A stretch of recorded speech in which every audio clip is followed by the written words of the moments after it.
Ladies and gentlemen, welcome to the writer's room once again. And once again, we're writing a screenplay, just like we were yesterday. We are going to be writing a script once again. It's my script, The Good Cult. That is the screenplay that I am working on, and this is the space for you to follow along with me as I work on the screenplay. Or you can take this time to work on your own story. Maybe keep the stream open in the background and work on the story that you want to work on. This is a space for writing. This is a time for writing. And that's what it's going to be. If you want to join the Discord, Filming with Yaz, I see it. Yeah, it is linked below the stream. Good to see you, Corey. Good to see you, John, Watermark, Omega, Bing Bing Wahoo. Good to see you guys here. In the Discord, I see Bro Whatever, Naz, Pyromaniac, Complex, Aluka. Good to see you all here. Bro Whatever, I see you are putting in a long message about the story. Yeah, so what's up, Christian? What's up, James? CJ, good to see you all here. We are going to hop back into my Good Cult working document.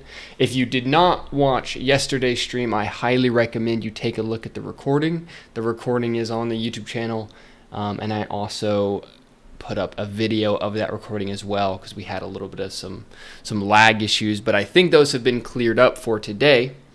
And hey, Elliot, Mount Zion, Araxa, Jude, Kat, Dear Diary, your writing definitely inspires me. That's excellent to see. Yeah, glad you all are here. Bill says, despite our stark difference in beliefs, I do commend you for having the balls to write this live. I hope you're able to pull it off. Good luck. Thank you, Bill. That means a lot. I really appreciate that. And yeah, I think that one of the good things about writing and the good things about storytelling is that you can have very stark differences of beliefs, and you can explore that in your writing, in your ability to write together with another person, and your ability to see ideas from their perspective. And that's really what I think writing is all about, the ability to see important, meaningful ideas and truths in other people's experiences from their perspective. But to give that perspective, you must be able to write clearly, and to write clearly, you must be able to think clearly. And so that is really what all of this is about: writing clearly, thinking clearly, these kinds of things. So Elliot asked me if I'm really going to be writing the screenplay live. Yes, I am. So right now I'm in the outlining phase. Again, this is kind of going to be a series. I'm not going to repeat myself every single live stream and discuss everything we've gone through in the past. I'm going to kind of be jumping back in each time. So I really would recommend you start from the very beginning. But this is the current working document for my screenplay called The Good Cult. That's kind of just where we're starting here. I have worked on this a good amount, but I'm not working on this outside of these lives. So you will see all of the work being done. It's not like I'm a Minecraft YouTuber I'm building off stream or anything like this. I'm working on this live in front of you guys. So I might fall, I might have bad ideas, I might have ideas that people get sensitive about, all of these things. But that's what we're going to be doing. We're going to be working on the script. So I did want to start with Bro Whatever had a comment here in the Discord, and I'm going to read it out here because he was discussing this story, The Good Cult, and he said the motivations. What are people leaving behind to join the cult? Let me actually just copy over your note here, and I can read it clearly aloud on stream. Okay, so in the Discord, he wrote this. He says, the motivations to leave the world and the desire to join the cult need to be fleshed out and more concrete. Yes. The Matrix uses the stake scene and that ignorance is bliss to drive home its thematic argument. Your story needs a scene where the motivations to stay or go with the cult present more of a choice for the protagonist. In my opinion, your protagonist has to be in a more vulnerable position that's susceptible to loneliness. Yeah. Working at a social media headquarters, you're exposed to more social interactions through doing detective work. He needs to feel more isolated than anyone else in the story to be persuaded to join the cult. That is an interesting perspective. I think you have a note here that is beneficial. This is something I'll probably take a closer look at on the scene level, because I do agree that he needs to have some level of loneliness. But I think also part of that loneliness is not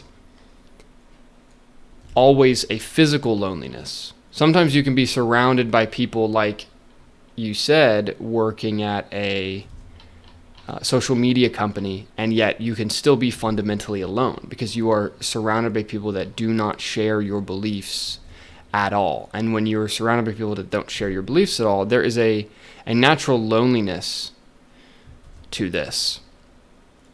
And so I think that what I will probably show this character as is not that he's completely isolated in the world entirely, but he has no true friends. That's something that I want to show. I also want to show that he's not from the city that he's living in. And again, that contrasts the cult leader, and that the cult leader is from the place that he is living. Because I don't know why my Steam is deciding to open. No. He's not from the place that he's living. What is going on, Steam?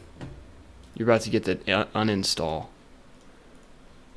I don't even use Steam anymore these days. Okay. Right now what I'm doing is I had this old scene-to-scene outline written out from like months ago. And it's got like a start. Like once I get to Act 3 and 4, it kind of gets really slim. But I wanted to kind of come up and create more of a story circle, just re-skeleton out this story circle here. And this is kind of how I like to work on stories, where rather than like writing a ton of like tons of drafts, I found that it's easier to rebuild the outline over and over and over again. Not that you are afraid of writing the draft, or that I am afraid of writing the draft, which sometimes I am, but I'm not trying to be. It's more so understanding what's actually going on in the story and making sure that that stays clear. I thought I had, yeah, I've got way more for this. Okay, so then now we've got, let me see, okay, and he's still gonna, his name is gonna be Henry.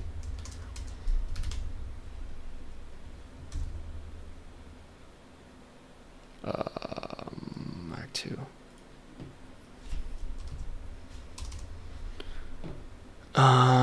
Once you get initiated into the cult is what's going on in Act 2, yeah. So the story up to the midpoint is fairly clear. Act 1 is setting up the world and meeting the cult, right? So we're getting a sense of the world of the story. We're getting a sense of the place that Henry works. We're getting a sense of the social media landscape in this world of news that is controlled by the people who own the social media companies, right? And kind of creating this world, and also setting him up as someone who is influential on the internet. That's a big piece of this. Yeah, there's a lot of interesting stuff down here I want to get into today.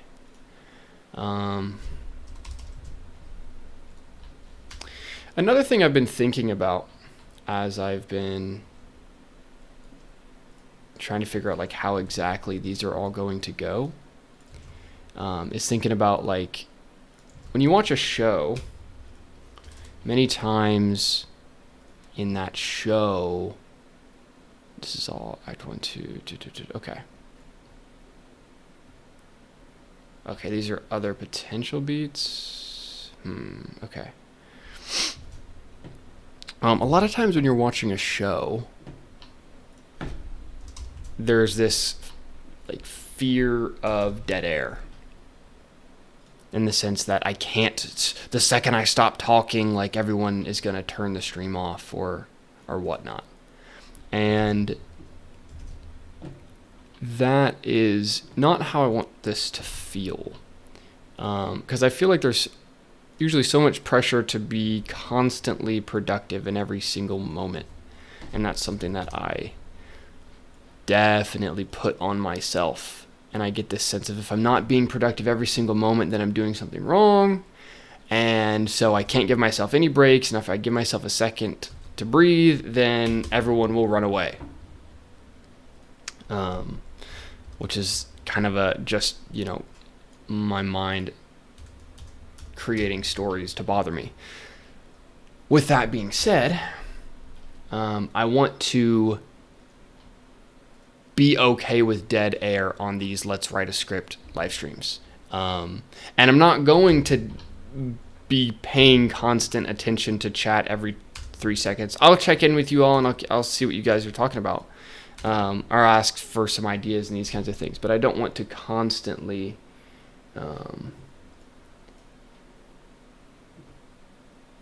hoping for visuals. Yeah. Sorry, I keep forgetting to turn this is on. Yeah, I got Discord going over here and I've got the YouTube stream over here, and I love you both. And I'll work on this thing in the center. So what I want to do a decent amount of today is kind of work on the first 2 acts, and try to get a sense of how these are feeling. And maybe also work on some of the scenes. I did have a few off-stream thoughts, though, that I wanted to share with you guys. So yeah, one thought I had was about the cult leader, is that, and again, there's so much on this character that, like, this character is going to be so big. This cult leader character is going to be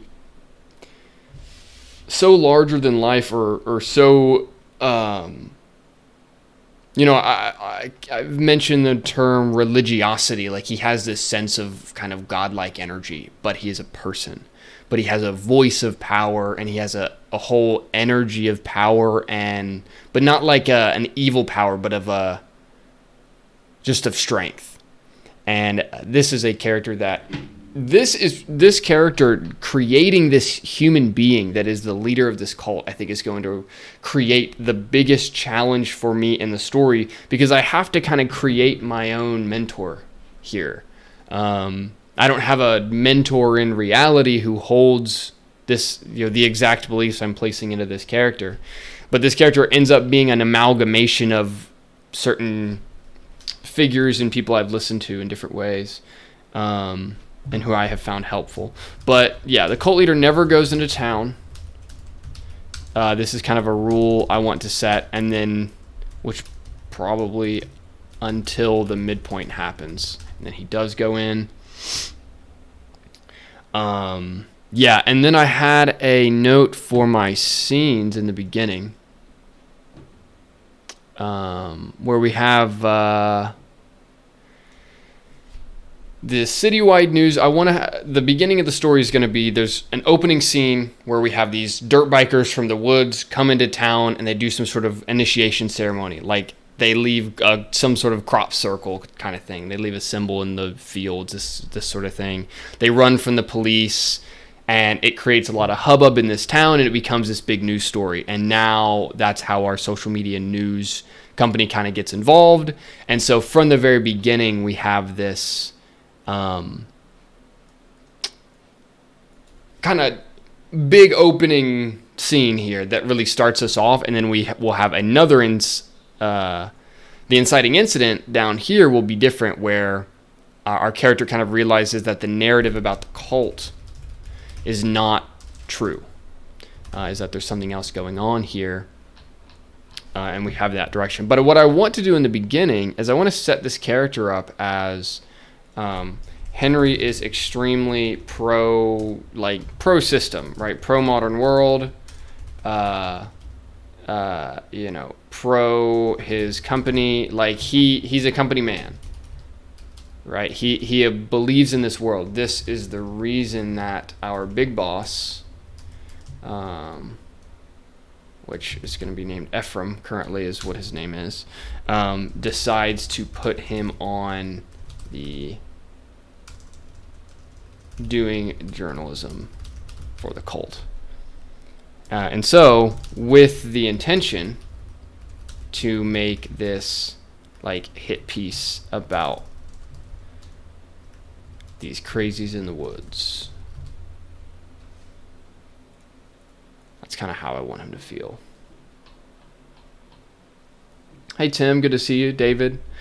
Not quite an Alex Jones character. I think the cult leader is not going to feel like Alex Jones in the sense that Alex Jones is has this kind of screamy, childish nature. I mean, it works. I'm not hating on Alex Jones or what he does. Like, he can do his thing. But he has this almost kind of boyishness to him. And I really want this character to have this, like, Abrahamic or Moses or, like, Noah level energy to him. And that's going to be very hard to do because I don't currently hold that energy within me. You know, this is almost like a super ego of myself in a way, or like something, this kind of entity that I want to create mentally. Way bigger than not a Steve Jobs or an Elon Musk in the sense of he's not doing the corporate stuff. Like the Steve Jobs and the Elon Musk kind of characters are on the other side, right? That's more of our Ephraim, controlling the media, controlling X, social media, this kind of character, who's on the other side of this. Okay, so let me get back to what I was doing, which is my story circle outline here.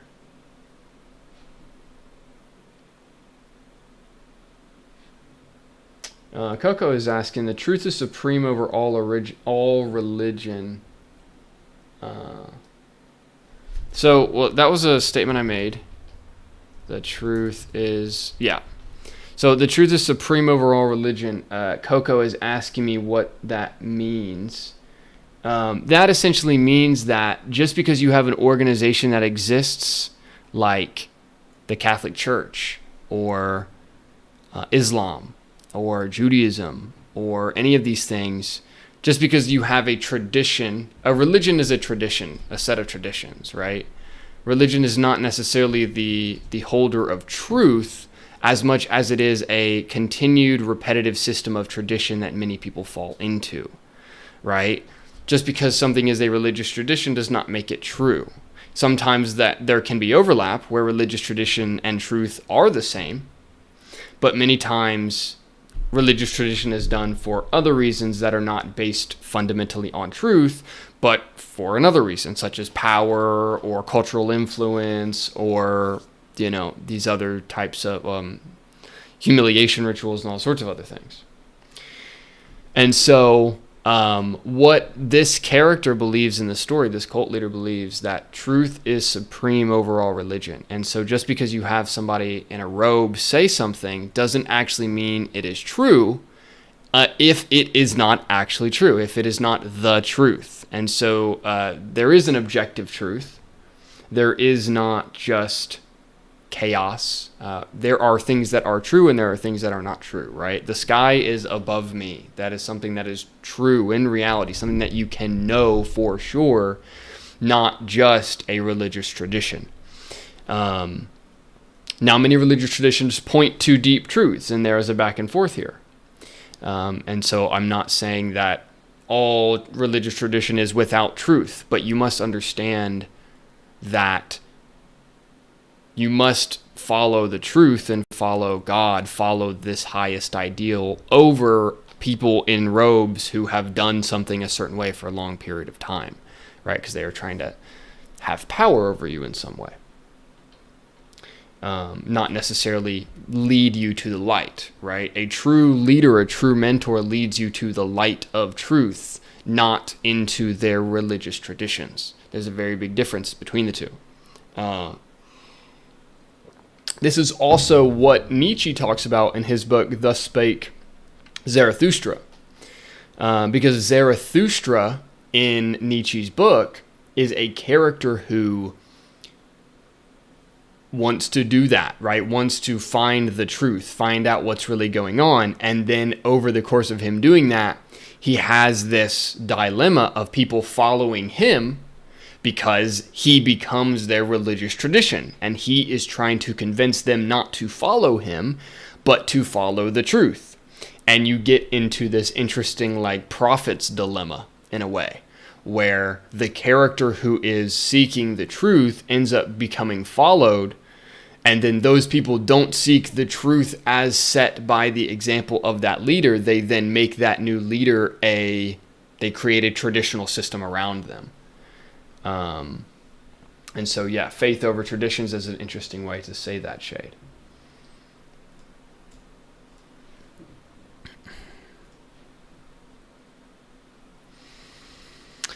Okay, so going over my Act 1 story circles here, we got our main character, Henry.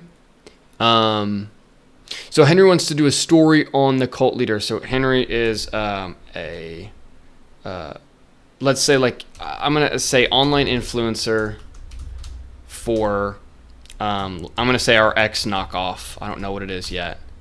And so maybe he doesn't actually, off of my guy's point earlier, off my guy's whatever's point earlier, maybe he doesn't actually work in the offices. I don't know. But I feel like he would have to somewhat. Like, I don't think it makes sense if he works remote totally. But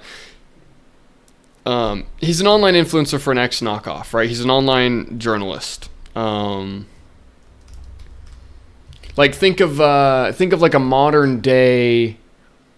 If you go back on Twitter to, like, the Trump era, right, and you had all these Twitter blue checks, as they were referred to, right, the blue check army, and it was kind of them versus the crazy people who were the followers of Trump, right, and that was kind of Twitter in 2016 to 2020. So he's kind of a blue check. He's kind of a Twitter blue check sort of person. And he works, and he's got, like, a large following on X. He does this kind of thing.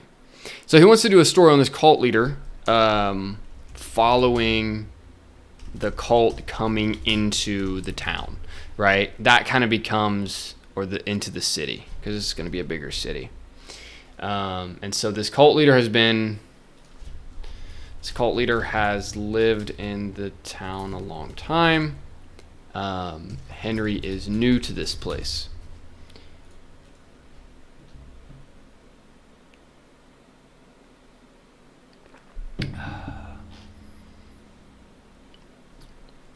David Wright says Zarathustra tells them the truth is in them and that they are the overman.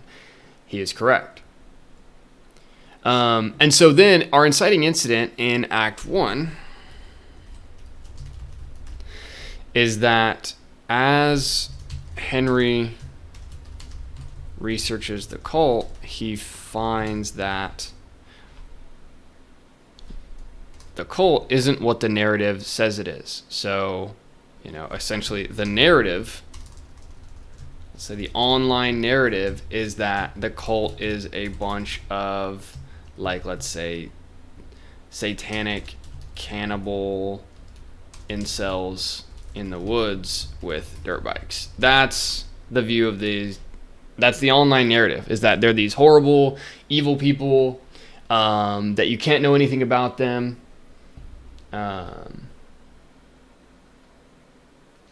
And you guys are working on my my X knockoff company name. Yeah, give me some suggestions for this fake company name. Right, it's supposed to be like a Twitter knockoff. I would love some. I see Freebird, Bluebird.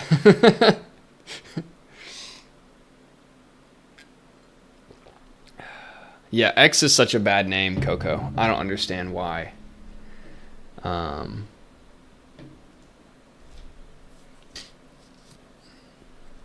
don't understand why they went with X, but hey. Yeah, if you guys can think of it, you let me know. Lazarus. Why? Alias says why. Just why.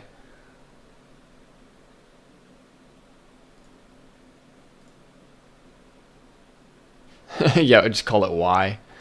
Yeah, we'll see.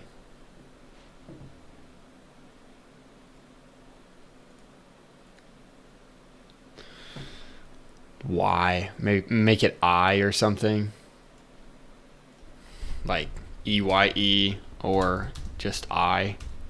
I don't know. Crier, hear ye, hear ye. That's funny. Yeah, we'll see.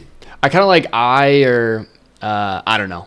We'll keep workshopping as we go. Hello, Fortune Warrior. Black box is kind of interesting. Black box. Cults are kind of boring. Okay. So yeah, he finds out that the narrative about this cult isn't what it says it is. So then Henry, the old name for this character was Mason, but I feel like Mason is used so regularly and constantly. It's funny how many scripts I come across where the name is Mason. Can I just do find and replace here? Yeah. Find Mason, replace with Henry, match case, ignore diacritics. Yeah. Replace all. Excellent. Okay. By the way, if you want this big long document that I'm working in, join the Discord. And then under the rules tab in the Discord, you will see the different versions of my story frameworks, and you can use them to build your own. This is kind of a mess, but that is what happens when you are being creative. So you can let it happen. Fortune wants me to use dark mode. I don't like using dark mode. I like it bright. I like to see. I don't even do dark mode though. I don't even know. Hold on. What would it look like if I did dark mode? This is not on topic. Oh, I have to make it an extension. Yeah, no, I'm not doing all that. Or light mode. Shade, the Discord is linked below the stream. Okay, so then adapt. So adapt, debate, and choice is our beat here. Adapt, debate, choice. Like, how are we adapting to the problem of the three? Henry's going to write a story. Let's say write a story that's much more holistic and balanced on the cult leader, right? So he's talking about essentially him as a complex person, not just doing the hit piece that he is tasked to do by the higher ups.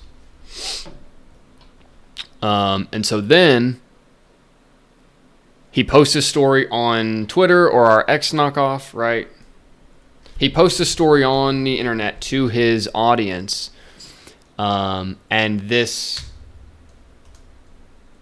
is a huge moment, right? Because we start the story where he's kind of on this one side. Very quickly, how I want it to be is through this Act 1. He researches the cult, finds out this narrative is not what they say, does a ton of research, meets up with people, and it's not even that he's in the cult yet or anything like this, but he decides that the more interesting story to discuss is this more balanced understanding of this cult leader. And through doing this is where I'm going to have a lot of, we're going to get a lot of backstory about this cult leader and how all of this was formed, so we have kind of a sense of what's going on. Post a story, and then the pay, our big cost surprise problem. Henry gets huge backlash for releasing this story fired from his job. I'm also going to say, but doesn't, or maybe, like locked out of his social media accounts. Something like this, right? Where he gets, he essentially gets some sort of like cancellation restriction, this kind of thing, right? And this is kind of what I want to show is like in this 6, it's as if he said like Hitler wasn't that bad. That's what I want to show here is like he kind of is the guy online saying,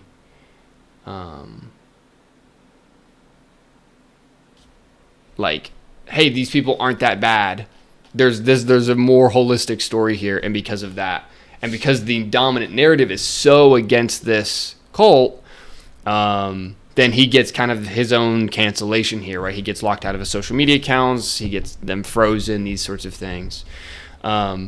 And then here, so this is a character, this is the first cult character that he actually gets close to, and he will need to be more fleshed out as I get into the scenes of this. But he ends up, the climactic choice here is that he meets up with Luke, chooses to follow him into the woods. And then in the end of Act 1, Henry has now left society to join the cult. And so, in many ways, like, I am going to work on the level of, like, all the motivations and stuff. I think definitely need a lot of work here. But I also want to really show his curiosity, right? Like, some of it's not so much that he has, I mean, like, yes, I need to kind of build him in to have certain deep wounds and these kinds of things and whatnot, but like, this character is very curious of this other world. And I think that's also where I need to show the downsides earlier. I need to show kind of the nuanced world that he's living in. Why doesn't he like this world? So yeah, this is going to be a packed in Act 1 here. And I definitely have some work to do to flesh it out into a full scene-to-scene outline that works. Let's go into Act 2, the initiation of Henry and the midpoint. So Henry wants to get initiated into the cult, right? And so now this is where Henry must go through an intense multi-month initiation. This is going to be a huge piece. I don't know if it's going to be multi-month. I'll have to figure this out. There's so much here. Like, this is a huge portion of the story that I really want to build out in depth, where this is his way out. Like, this is his way out of the society that he has grown up in, and that is a mental and physical journey that he has to go through. And that's what I want to show here. So he learns, grows, listens, and understands what it means to be a part of this cult, right? And like this, so these two beats together is like this big initiation process that he's going to go through. The midpoint 5 is going to be what I have termed right now the Feast of the Initiate. And this is kind of going to be our big moment where Henry is accepted into the cult. This is going to be a big point. And then we've got our midpoint 6 here. Detective Burke. So I had this old beat that was like Detective Burke waits for them to come back into town again and attacks them. I think I want to change this. I think Detective Burke pressures the cult leader's mother, or maybe arrests. Where we have this big reason that finally pulls our cult leader out from the woods, right? So the entire story, we have this character who we're not even going to meet him until this area. Like, we're not going to meet him at all in Act 1. He's uncontactable by the outside world. The only way to contact him is through being initiated. And this is also part of it too, is like, the only way to meet the cult leader is by initiating into the cult. He exists outside of modern society. He exists outside of that world. And so this is something that I really want to show too, where Henry has this curiosity about this person. And again, this is why, like, this character that I have to build out here and really find, I need to see this character in my head, because so much of the story is built off of this mentor figure that I am trying to build here. In my first draft of this story, because I wrote a draft 1 of this screenplay, he was so weak and lame. Like, he just wasn't, he is not ever manifested as powerful as he needs to be for the story to be what I want it to be yet. And that's also been part of the reason I have been afraid to share with you all this story, because it's incomplete in that sense. I haven't really built out. I don't even know his name yet. And that has caused some problems for me.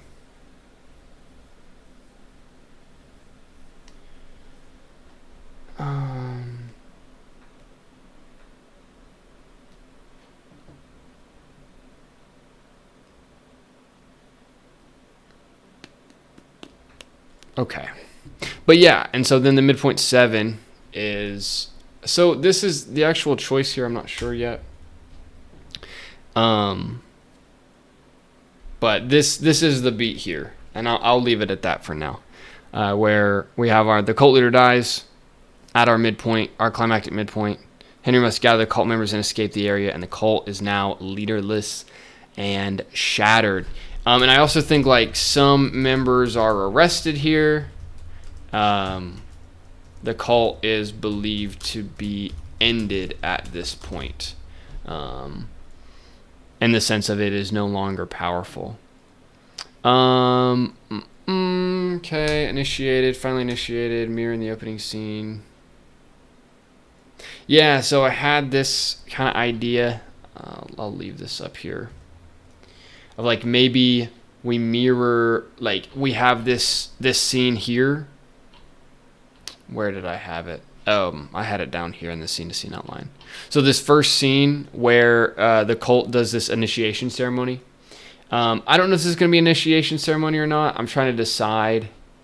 But one thing I thought was, if it is an initiation, then we could mirror that in the Act 2 point here, where Henry also has to go back into the city to perform some sort of initiation, and then because of that, the cult leader ends up dying.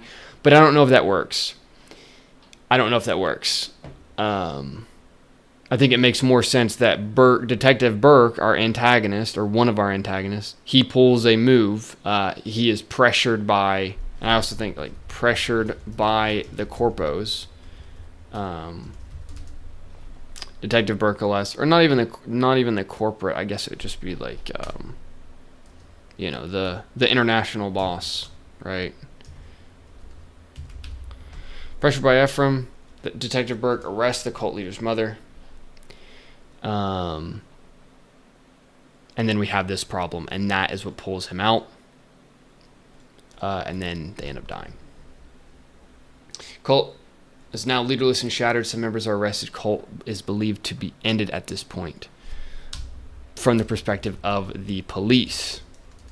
Now, this is where I am less sure about the exact pieces of the end, which is how you can see this in my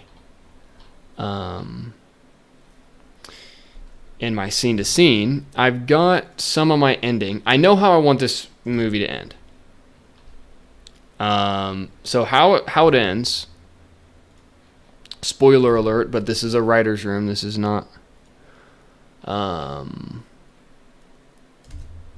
This is not an audience room. It is a writer's room. Cult is united under Henry. So, how I want this to play. 1, 2, 3, 4. Is that we have this long period where the cult is separated. This is kind of our down act where the cult scatters, the cops win. Yeah,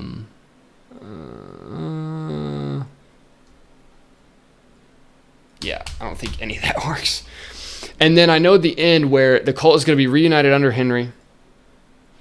And then they go to Ephraim's gala and cause problems. And then the cops follow them to the cult, to the actual commune grounds in the end. And then how I want to set this up is part of the reason and part of what I want to say with this movie is that in the end, the cult survives. They are not disbanded. They are not reintegrated back into the world. They survive. They're allowed to live. And what happens is Henry saves them. The idea is that Henry saves them by giving the people of the internet a live feed into what is happening at the commune. In the sense of when the cops come, if they want to kill them all, they have to massacre them on camera. And so it would be my perspective that now, in our modern era, what separates this world from Waco, from the 90s, late 90s, these kinds of things, is that we now have the ability to communicate horizontally to other people, right? Where it is not so top down in the media control as it used to be, right? You go to the 70s, the 80s, the 90s, even throughout the early 2000s, and there was a massive monopoly on all media. Because you had cable and you had the movies and you had, like paper news. And the same, 14 people or whatever owned the cable companies and the theaters and the news, right? But then the internet has come. And I believe that we are experiencing the micro beginnings of a radical shift in how our world works because of the communication ability that is the internet. I believe the internet is simply our truth machine over electricity, right? It is our ability to connect with the globe in a way that has never before happened, where people on the ground in one place can be seen by millions of people in another place, and horrors that are being done to them, brutal things that are being done to them, all of these things, they can actually be seen. If you go back to something like Waco, this was all broadcast and controlled through a monopolized media narrative. And because of that, everyone's opinions on Waco, everyone's opinions on what happened, everyone's understanding of the story, all of it is warped because we were not there and we were only told what happened by the people that were in charge of both the soldiers that shot them all and the media machine. And so that's kind of what I want to present here in this story. And so, we can have like a larger discussion about, is this reasonable in the real world? Would this be able to happen? Would a commune really be able to live? In my story, they live. So then at the end, the commune maintains their independence, like the Amish, let's say, and the story ends. And that's the end. That's how it's going to work.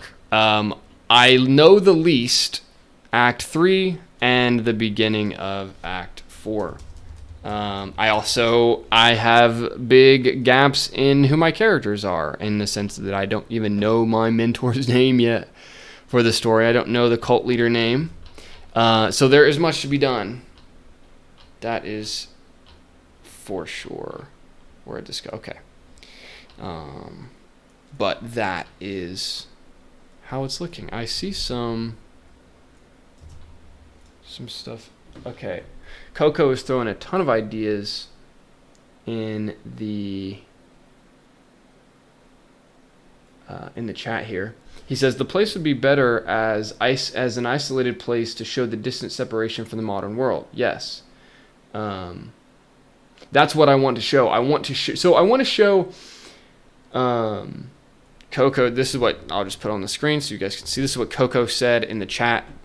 The place that they're at would be better as an isolated place to show the distant separation from the modern world. It is a separate place, but it is not extremely far away. And I want that is an important part of the story. Because if you get off the roads, your entire life is connected to the roads and cars.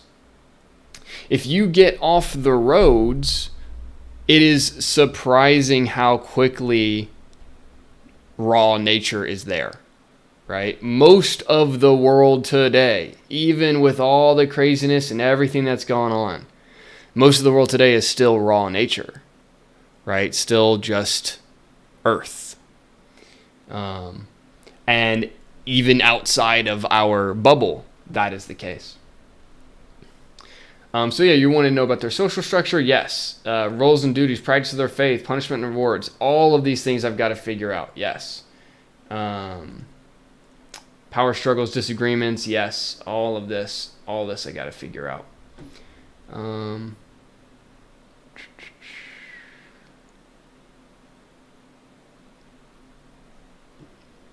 So some questions. Why do the police want to destroy the cult? Well, because the police because the police are controlled by the people who pay them, and those people do not want communities that are self-sustaining. They want one singular society altogether.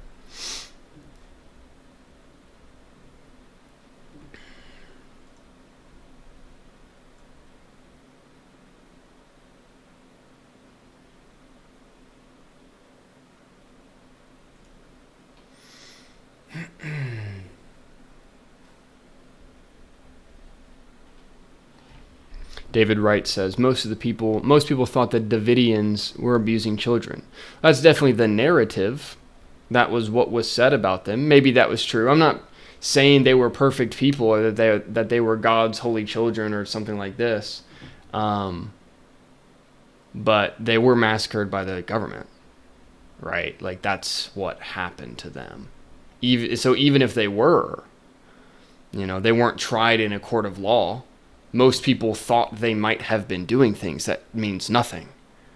What happened is that they were shot and killed. They were American citizens that were shot and killed by the American government. And then there were narratives told about them and who they were and what they stood for that people just went, oh, okay, because that's what people do. They don't actually consider. So, yeah, that's what my story is about.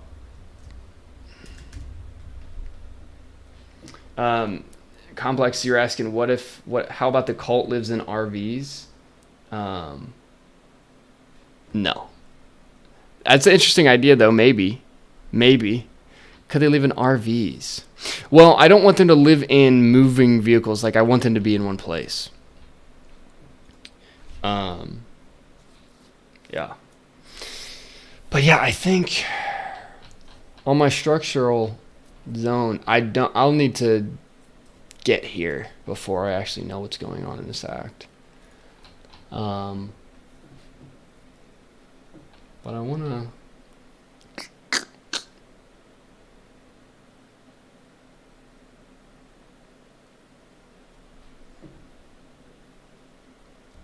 No, David. So David's asking if the cult is going to be polygamous or arranged marriages with minor children. No, they are. It is the good cult.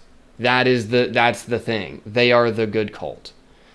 Yes, they do farm soulfly. That's a good question. It is the good cult, right? Like, that is, they are the good cult. There are lies told about them. This is why I want to use that title, the good cult, is because I'm saying, hey, these are good people living by themselves, and they end up not being allowed to do so.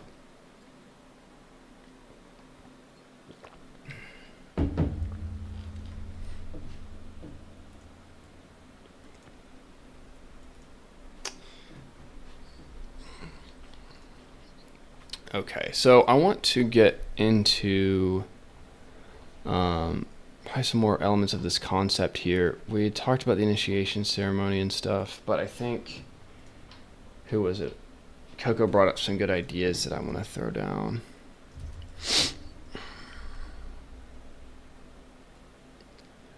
Cult members, characters, cult math. Yeah, cult beliefs and lore. Tenets of the cult. Creator is real. I don't know about these yet. Place of meaning. Yeah,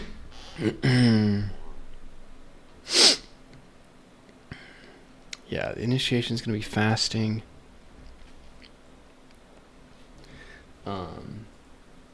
Okay, so yeah, I'm going to take some of these ideas that Coco was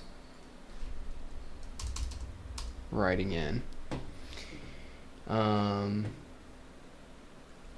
Yeah, do they have, like, the founding of the cult story is going to be an important one. What is their social structure? This is another important piece. Practice of their faith. Yeah, and then their doctrine, essentially. Practice of their faith. Punishment and rewards is interesting.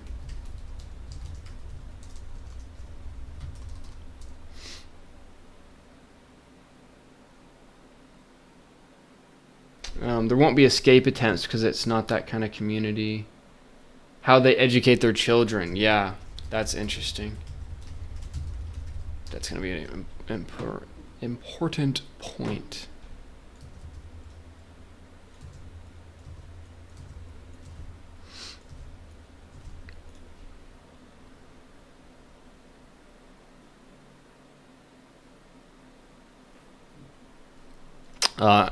David, he's not abandoning his free will to submit to the cult's beliefs. The cult, he submits the cult's beliefs under his own free will because he believes in what they say.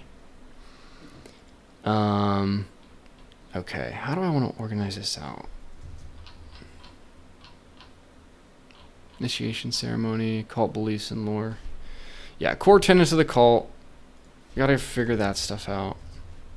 Founding culture, their doctrine essentially is going to be this. Yeah, your morality is based on your resistance. Your morality is your authority. These are beliefs of theirs. They believe the earth is flat, sun and moon are the same size. Everything is meaningful.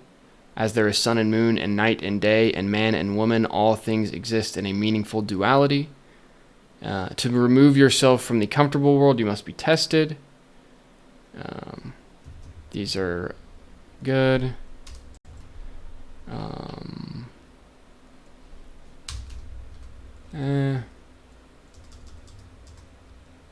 Heaven and hell is here on this earth. Heaven and hell are vibrations. You must first create heaven in your own mind and then bring it out. They also believe this.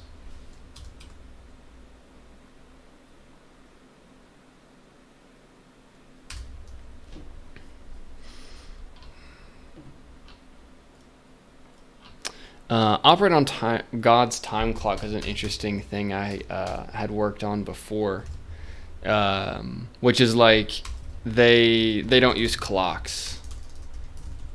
They don't use clocks, or they use a different type of clock.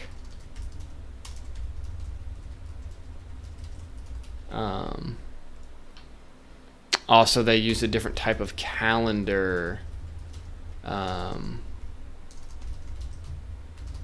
For example, their year begins with the March 21st solstice. Yeah, so March 21st solstice. Yeah, the equinox. March 21st, the day and night become equal. Spring begins in the northern hemisphere while the southern hemisphere enters autumn. June 21st, the summer solstice. Summer solstice is the longest day and shortest night of the year. Yeah. Okay. And so yeah, they have a new year that begins in the spring, which kind of makes sense, right? Why would the new year begin in the winter. Practice of their faith is interesting. I'll need to figure that out. How they educate their children. That'll be interesting. Yeah, I got to figure out if there's no, like, there has to be no access to the internet before Henry. And then after Henry becomes the leader of the cult, there is internet access in some way. That's something I've got to figure out. I don't like these cult names yet.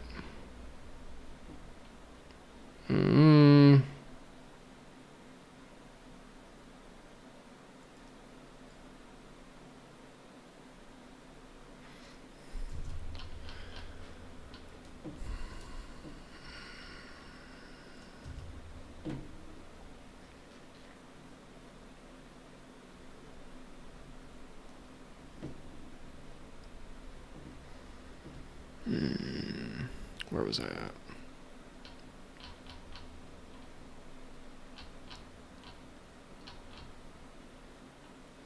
This will be stuff that's connected to the initiation.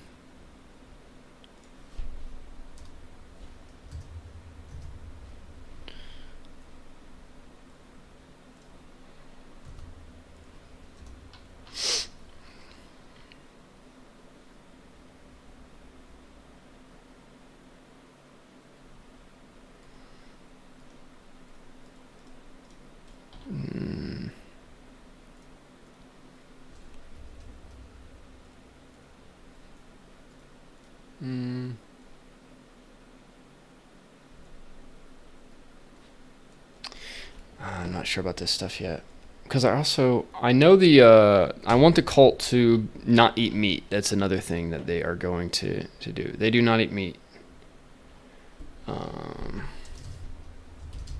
They do not eat meat as they believe it. Eating dead flesh is destructive for your karma.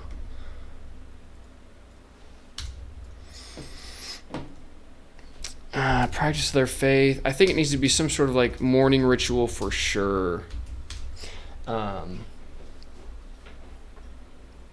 Like thanking the sun for rising. Something like this. Maybe some sort of like night ritual looking at the constellations. Looking at the zodiac in the sky. These kinds of things. Yeah, I think practice of their faith, I want it to be directly related to their faith practices are directly related to the movement of the celestial bodies, right? Sun, moon, planets, stars, etc. They have a so their beliefs is they have a like astro-theological belief system. They believe in astro-theology. Astro-theology, which is the study of God and reality based on the celestial bodies. And astro-theology is something that is real. If you want to look up some stuff about astro-theology in the world, then you can do so right on YouTube. It's essentially taking the zodiac. So like Santos Bonacci is someone who's discussed astro-theology. Jordan Maxwell, another person who's discussed astro-theology in depth. And so this is essentially the belief of the cult, is they have a belief in astro-theology.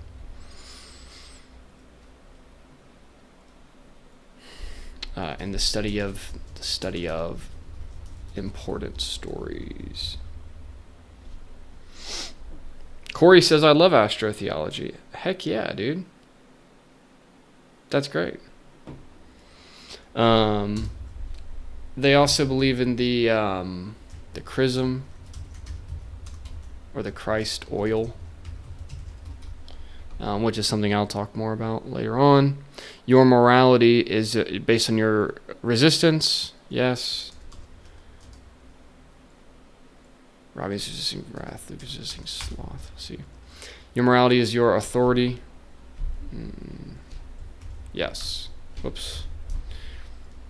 The earth is flat. Sun and moon are the same size. Everything is meaningful. Remove yourself from this comfortable world. You must be tested. Heaven and hell are vibrations, or vibrational states. First, you must create heaven in your mind, and then you bring it out.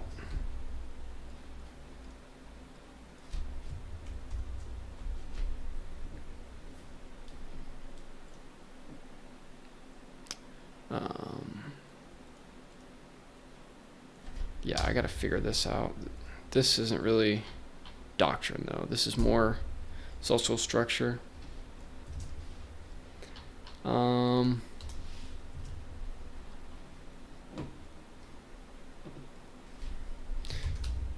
and then we'll have to have some sort of like sun, day service, I think.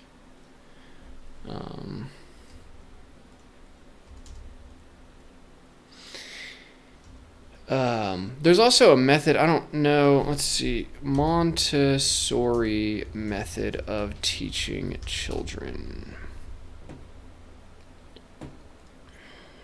I heard this term and I was thinking about incorporating it, but let's see. Okay. The Montessori method is no, I'm not joining your email list. The Montessori method is a children-led model where teachers create opportunities for children to take control of their education through self-direction and exploration. By giving children access to hands-on materials and experiences, the program promotes independence and cultivates a love of learning at an early age. Cool. Yeah, so that's essentially what I want to go with, is some sort of version of the Montessori method of teaching.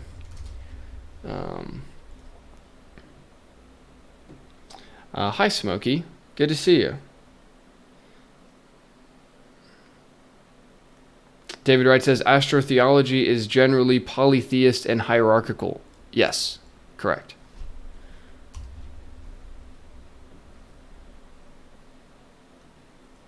John Bushka, this reminds you of Midsummer. Yeah, so I would almost think of this movie as almost like a cross between The Dark Knight and Midsummer in a way, right? It's like you almost take the world of Batman, right, or the world of Gotham, and then you take this kind of like sunny nature cult. And those are the kind of two worlds I want to collide through dirt bikes in this story. That's what we're going for.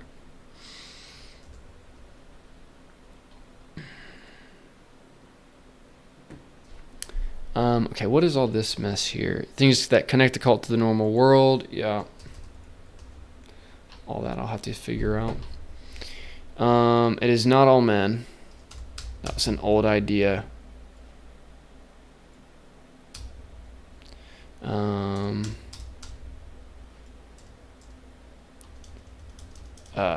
Initiation resembles a boot camp. No. Chores and duties are all marked and kept track of. Yeah, I mean, that makes sense. Yeah, so this is definitely something I want to have happen. In their doctrine, founding the cult. The cult leader quotes the Bible. He does not quote like some book he wrote.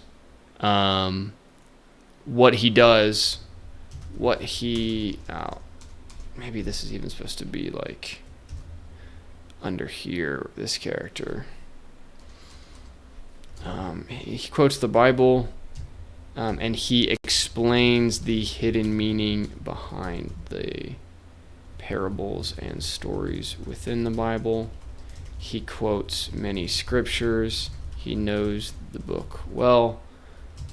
Yet he always comes at it from an astro-theological perspective,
Corey's talking about that the cult might say to die on the cross, or the cult leader might say to die on the cross means to sacrifice what you have and give it to your community. What you would see in astro-theology is the idea that the cross is actually representative of the cross point in our brain, where our brain splits off into two hemispheres. And if you look at stuff about the chrism, this is something you can see online. There's a few people who've discussed this. This guy has, John St. Julian has discussed this. Kelly Marie Kerr has discussed this. Revival of Wisdom has discussed this. But it's essentially this idea of replenishing your own body by having control over your sexual desires, right? Not spilling your seed, these kinds of things, and raising that energy back up your spine, back into your head. And that's a hugely key element of astro-theology, and it's something that I will want to discuss in this story.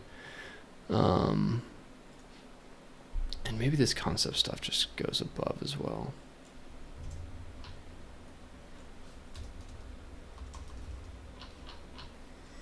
Yeah, the cerebrospinal fluid, Corey. Yeah, absolutely. Good to know that you're up on this, Corey. Good stuff. Corey knows what's up. Y'all need to talk to Corey. Okay, where does this start? Doctrine, cult beliefs, faith, lore. Yeah, we'll just go here. Concept. Philosophical conflict is up here. And I don't really know if it's fully faith versus fear. That might even be me not making it clear enough.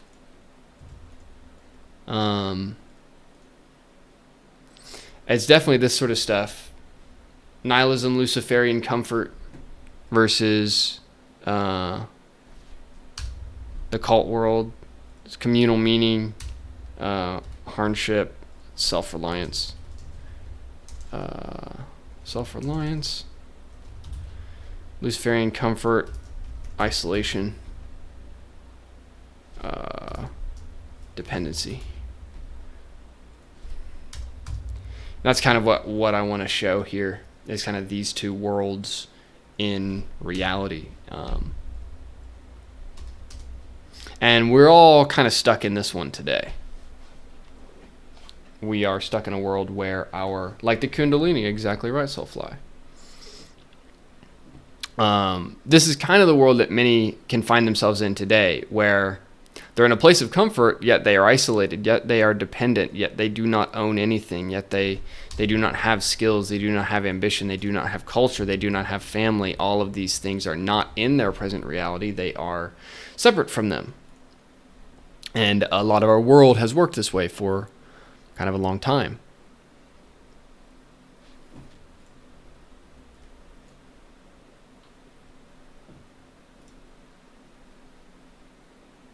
Alias says, so it's Astro-theology plus Christianity plus veganism plus no-fat plus Amish plus anti-corp equals... Yes, correct. You nailed it.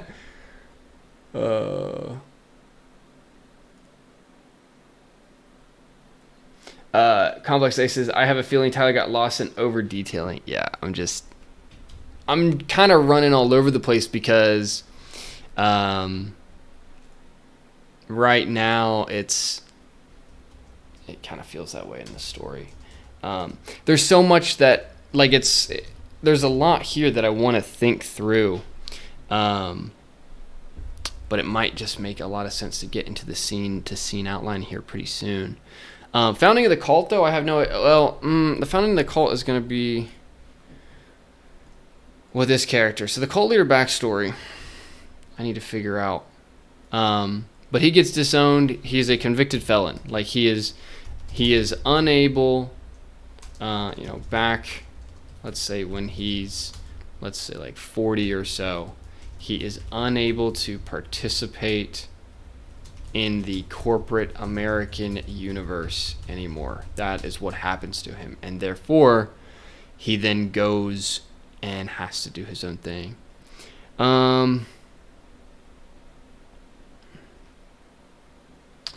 Yeah, so then I had this idea about maybe he kills a guy and then goes to prison for it, gets out, is a convicted felon. I also thought that maybe he is like a police officer. He was a police officer in the past. Yeah, I still like that idea. He was a police officer in the past, which is also why he is... That could be interesting because it could connect him to the symbology of the Masons and these kinds of things. What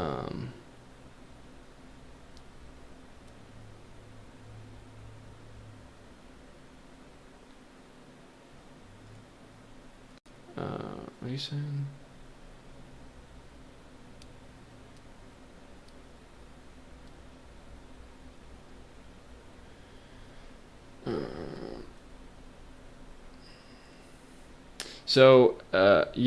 I'm definitely going to be talking about a lot of philosophy in here, Coco. Probably not as much existentialism and absurdism as much as other philosophies like astro-theology and these kinds of things. Religiosity in his voice, it doesn't really matter right now. Cult leader backstory, family disowned him. He is a convicted felon. He was a police officer. I think police officer who unlawfully shot a man. And then I think he probably shot this guy.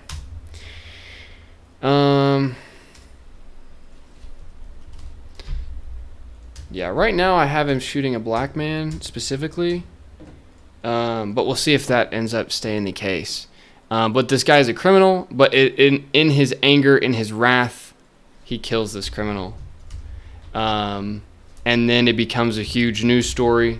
It becomes a huge news story about police brutality. And he is buried and he is sent to prison, has a terrible experience in prison as an ex-cop,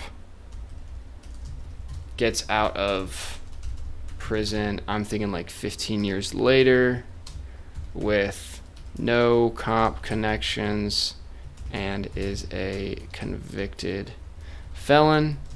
At this point, decides to live off-grid. And then, I want to have this idea of he knows he was wrong for killing the guy. He knows God. He believes God punished his anger. Believes God punished his wrath and anger by sending him to prison. He does not see himself as a victim.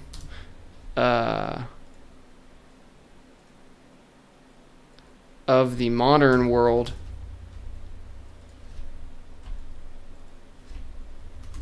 He simply believes it is a hellscape and must be left. Yeah. Something like this.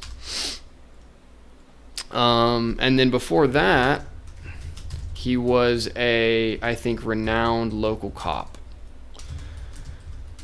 which is what I want to build. So, this town, he knew everyone in this town. He was a Mason. He knew everything there. Like, he knew everybody. Maybe, I mean, there could be some sort of heroic element here too, of like he saved someone or did something good here.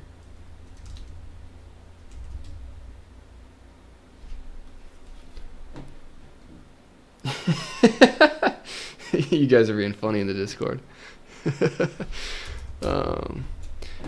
Say if someone did something good, I think he needs to be like many times. I really want him to have this kind of like hometown hero energy. Like, he always has been this big force of nature, no matter what. And I want to show that in this character. And so this is kind of some backstory. The cop who went to prison, who comes out and realizes, I cannot participate in American life anymore, goes off into the woods. And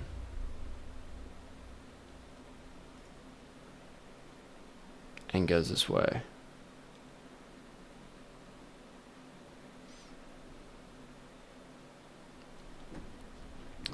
Very optimistic about it. Yeah, he believes all this is for a purpose, definitely.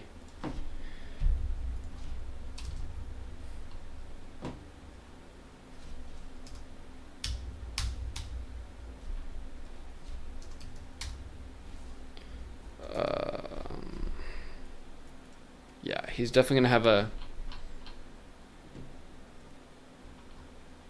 characteristics. Definitely aloof, distant, somewhat mythological. You know, like a Noah, Gandalf.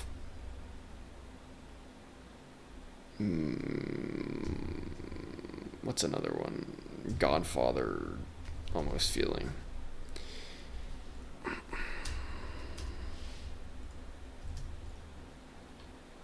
Cult leader is the brother of the pastor, yes. Yeah, you know, I think, and he may also be like a war veteran as well. I gotta figure that out. And I want to really show, like, again, I'm trying to create this contrast with these characters to show the cult leader started off as a man in the system, right? Being in the military, being a cop, following the structures, all of this, and then he does something wrong, and then his life changes horribly, right? He gets convicted, spends his time in prison, has a bad time there.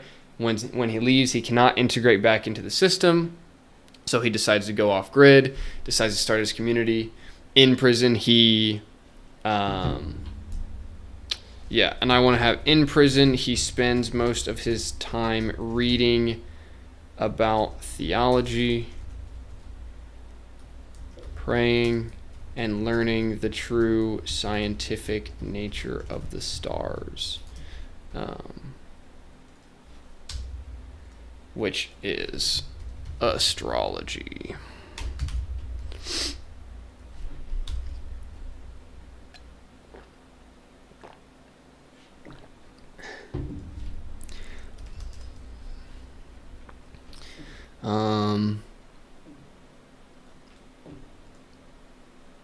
Yeah, before that, renowned local cop, war veteran.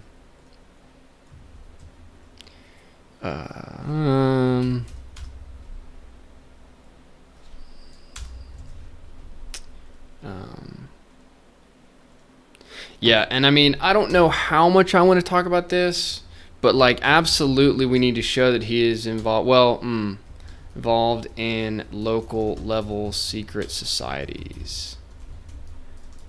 like the Masons. So this is something that's, I mean, so important for the story that I will need to figure out more about how that's going to work. And how is Detective Burke connected to the Masons? This is going to be another important question here. Because that's really how the police operate in America, through the Masons. They are not part of some other organization. It is that. Okay. Yeah, before that, he was a renowned local cop, war veteran, involved in secret society, saved someone or did something good, many times a hometown hero. I need to paint him as this hometown hero in some way. We'll see how that exact happens. Yeah, he's kind of Gulf War, Iraq War veteran, this kind of thing. Ugh. No.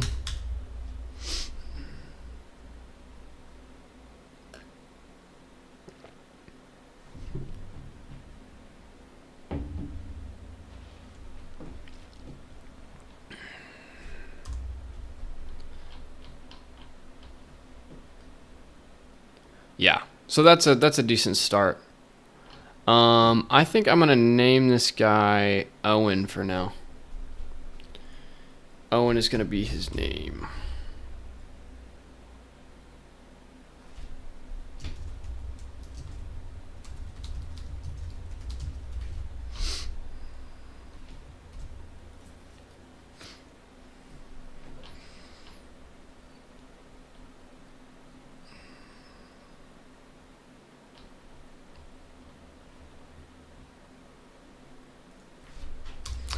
Yeah, I forget this boss's name. I wanted to create this other this effeminate corporate boss here. Effeminate corporate boss. This is Henry's direct boss, and then this is kind of our big boy. Like, this is more of our Elon Musk character, and this is more of our, like, guy who actually has to go into the job. So small corporate boss's name, maybe like a Xavier.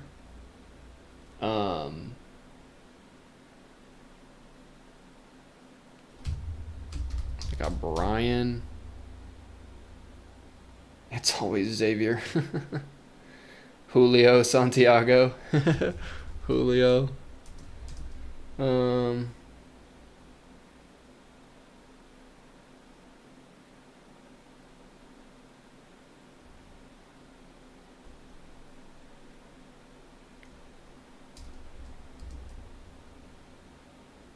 Yeah, I don't know yet. Something that's kind of like weak. I want to give this guy like a weak name. He's very like go along to get along, stay in line, do what you're told kind of person. Do what you're told, follow the rules. Brad. Brian Mills. Brian Mills, Josh says. Maybe.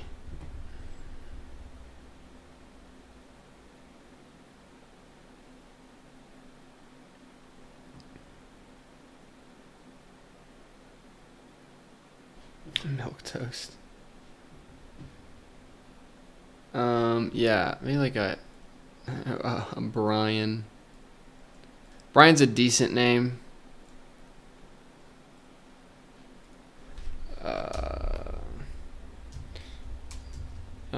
Wants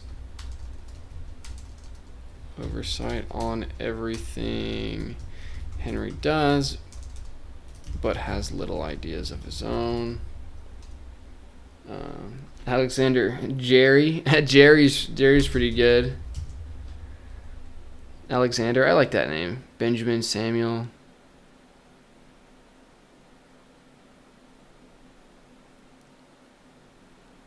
Brenton, Pat.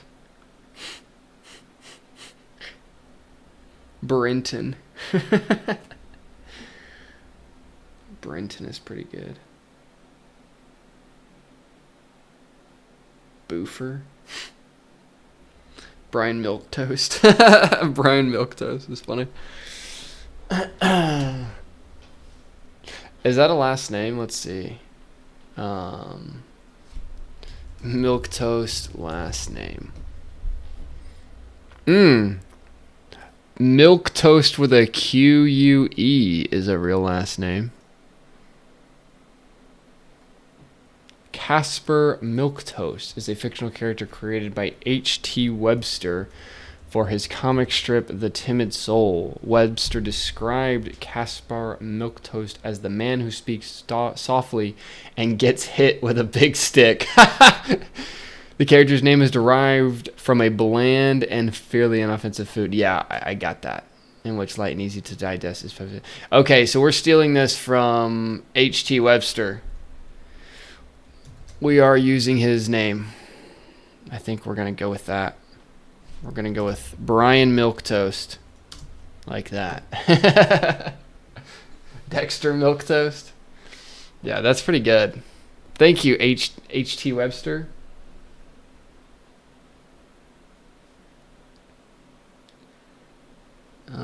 Let's see. Harold Tucker Webster was an American cartoonist known for The Timid Soul, Bridge, Life's Darkest Moments, and others in his syndicated series, which ran from the 1920s into the 1950s.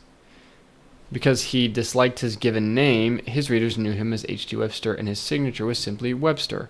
His friends, however, called him Webby.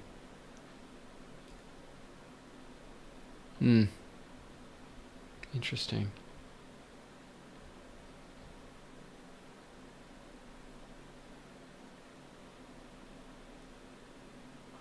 Fascinating stuff.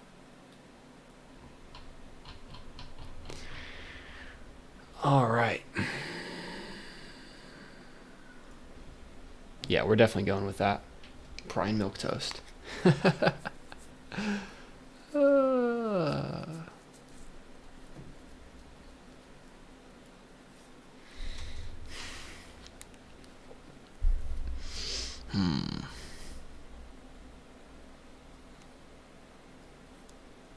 Protestant pastor. Could be James something, yeah. James something. Pastor James.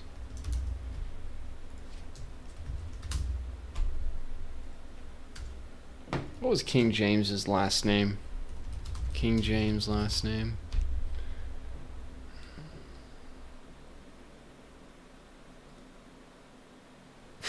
Macron really wants me to contact some manga authors. Stewart is his last name. We might go with that. Pastor James Stewart. Steal from this guy. King James. Yeah, what was the real name of King James? James? No, that's the wrong guy. I'm looking for the guy who wrote the King James Bible. James the 6th.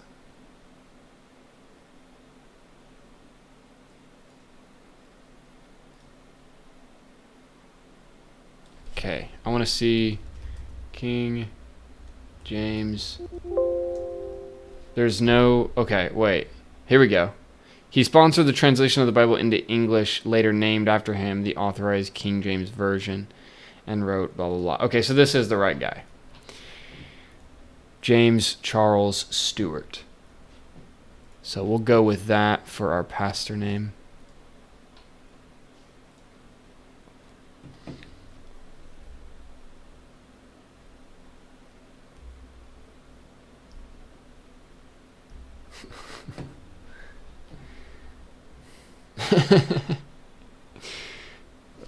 LeBron James.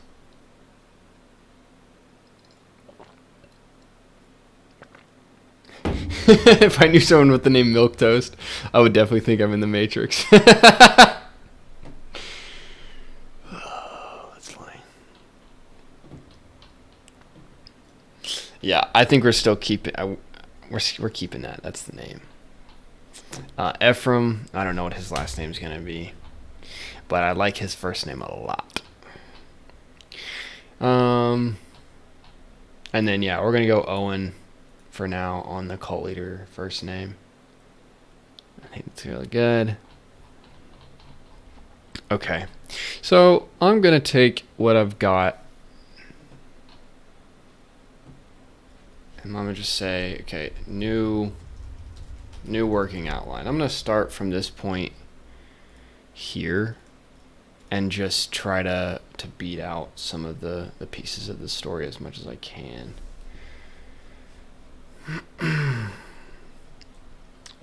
Okay, and then I've got like an act 1 scene to scene. So this is really not a scene to scene outline even. I need to converge all of this together into one unified doc. This whole end I've got worked out. I'll show you what that all is supposed to be later on when I make.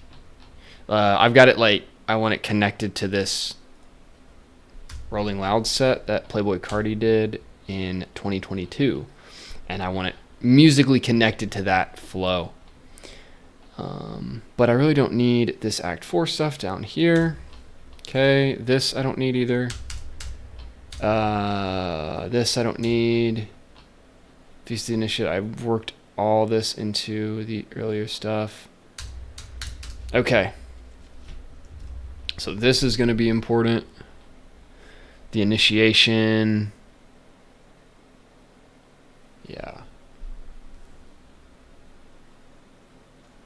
Okay. These are also going to be cult beliefs. So I'm going to come up here and throw some of this stuff down. Everything is meaningful. They definitely believe that. God is in the unconscious flow of things. Yes, God is both masculine and feminine. There is a divine masculine as there is a divine feminine.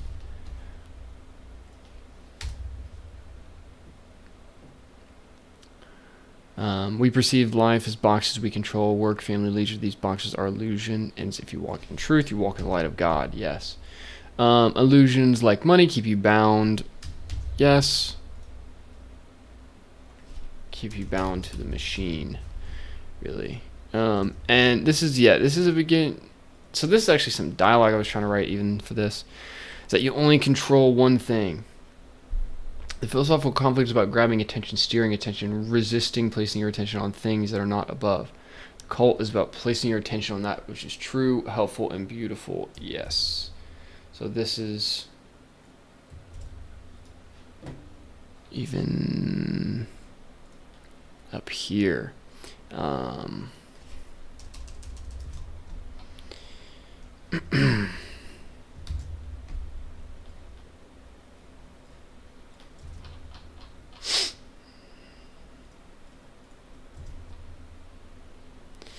grabbing attention definitely plays into it.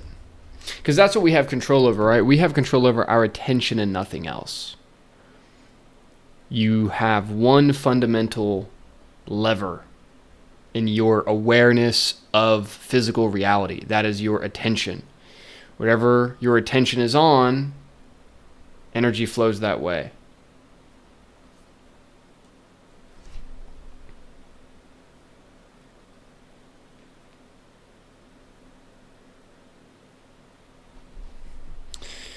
And so resisting, placing your attention on things that are not above, and the cult is all about placing your attention on that which is true, beautiful, helpful, noble, these kinds of things. And right now I think we live in the modern world, and this is something that many of you will agree with. The modern world is full of distraction. What is distraction? What does that word even mean? What is distraction? Distraction is things that pull your attention and take away your conscious awareness of what you are doing and what your attention is on at any given time. right? And so that is why you can see a certain... Why is this all weird and weirdly justified? Yeah. And so, yeah, distraction is things that pull your attention and take away your conscious awareness of what you're doing, right? And so distraction is placing your attention on things that you would not choose if you were being conscious in this moment of what your choice is, right? And so this is also part of why, through initiation into the cult world, we watch a character regain conscious awareness of his attention and its power. Yes. Yes, yes, yes, yes, yes. Attention. The eye. This is what social media is.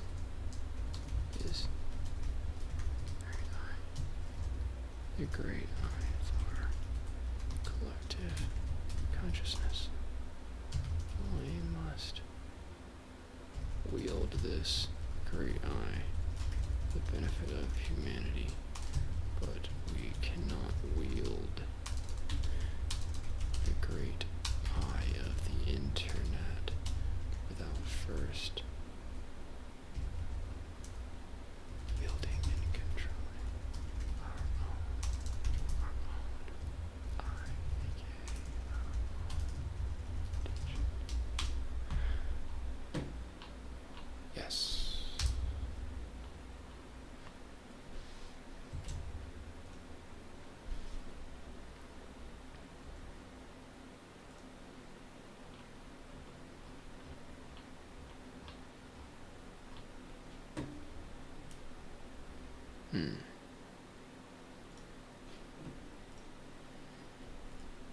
Yeah, I think I'm gonna name it like I. I is the social media platform.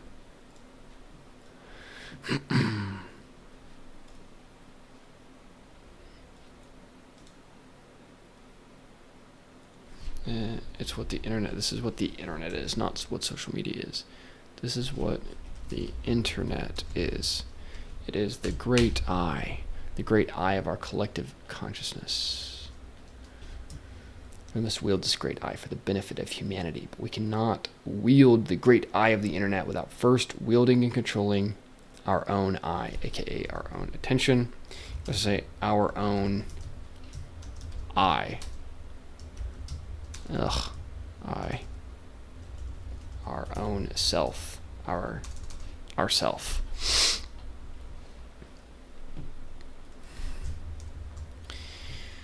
Okay.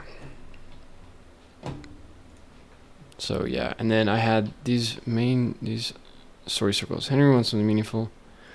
Does the story realizes it inside, sees how the cult joins the cult leaders killed, scattered and defeated. I have this down in the stuff below.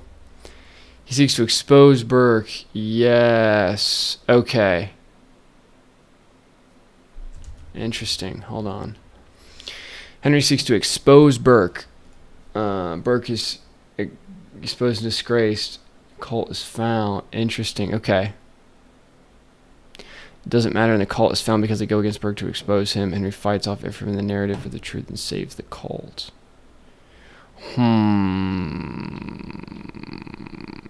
Interesting. This is definitely some Act 3 material. For sure. Definitely some Act 3 material.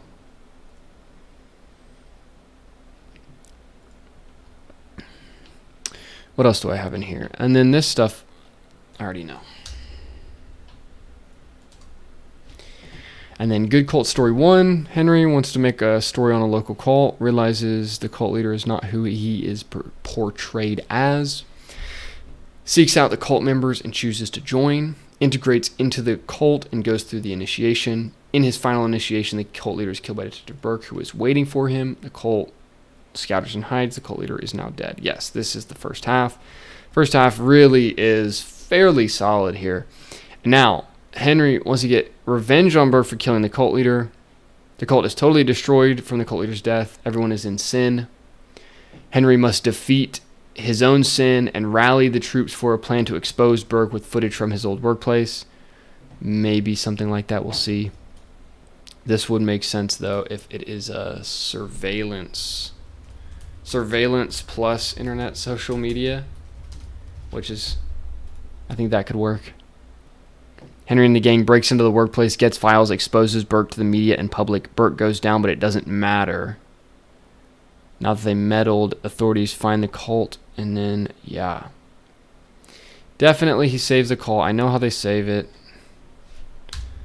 But this is interesting, because this is all stuff that's going to play into what's actually going on down here. I think specifically in this Act 3 of 4, which is the kind of the winter act of the story. You might have heard me talk about how screenplays have 4 acts rather than 3. And that's because Acts 2 and 4 are climactic. Acts 1 and 3 are lower or setup. You can think of the Act 3 as the winter act before spring returns in your Act 4.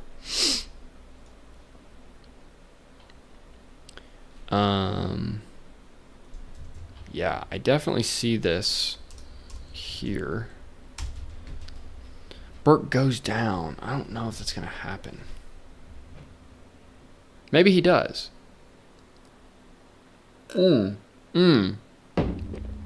Okay. We can have Detective Burke. Detective Burke goes down in Act 3, but then returns in Act 4. Yeah. So it's essentially, it seems like we beat him, but we don't beat him. But we don't. Also, I want Burke to be, that makes me want to come back up here. Burke is an out-of-town federal detective of some kind. I'll need to figure out the legalese on all this, and if we have some people that have a knowledge of how this might work, then you can definitely put it in the chat. I can probably just Google it, but I want to make him an out-of-town federal detective, right? He doesn't know the local cops well. He doesn't know the area well. He has a lot of, has many men that do what he says, and that's essentially his main power. He is not necessarily known in this town. He's not super respected in this town. That kind of thing.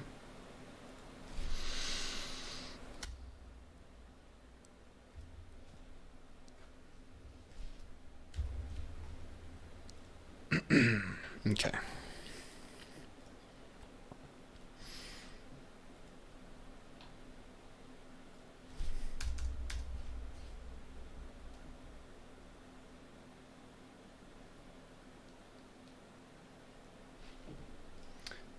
Spoon said, what if Officer Burke worked with the cult leader in the past? Maybe they were partners, or the cult leader was his boss, and something led them to becoming enemies. Yes, I like this, Spoongo. That is a good idea. I think I do want to have some sort of connection to them.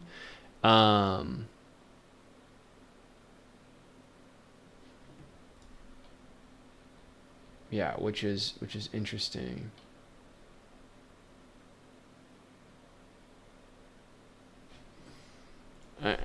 How does Burke and Owen know each other?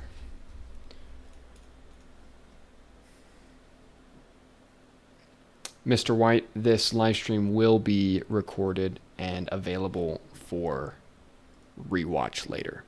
It will be available on my YouTube channel, and it will be in a playlist for writing these scripts live.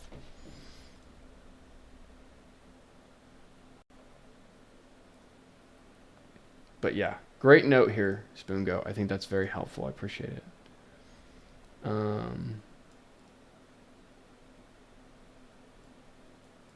I mean, maybe Burke was involved in Owen going to prison.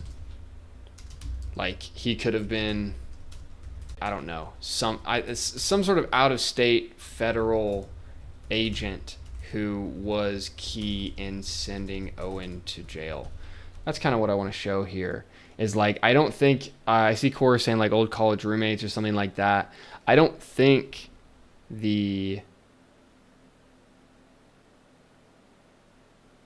I don't want it to be like, oh, they were kind of just buddies in the past. I think it needs to be more of like a charged moment, in the same way that a story has its charge, or its, there's going to be scenes full of drama in the story. We want the backstory to reflect that nature.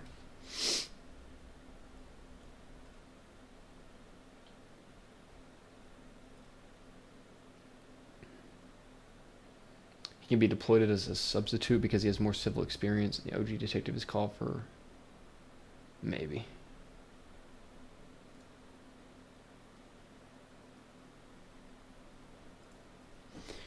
Maybe. We will see. But yeah, this. It would be interesting to tie those two characters together closely. Not quite sure how it will work just yet.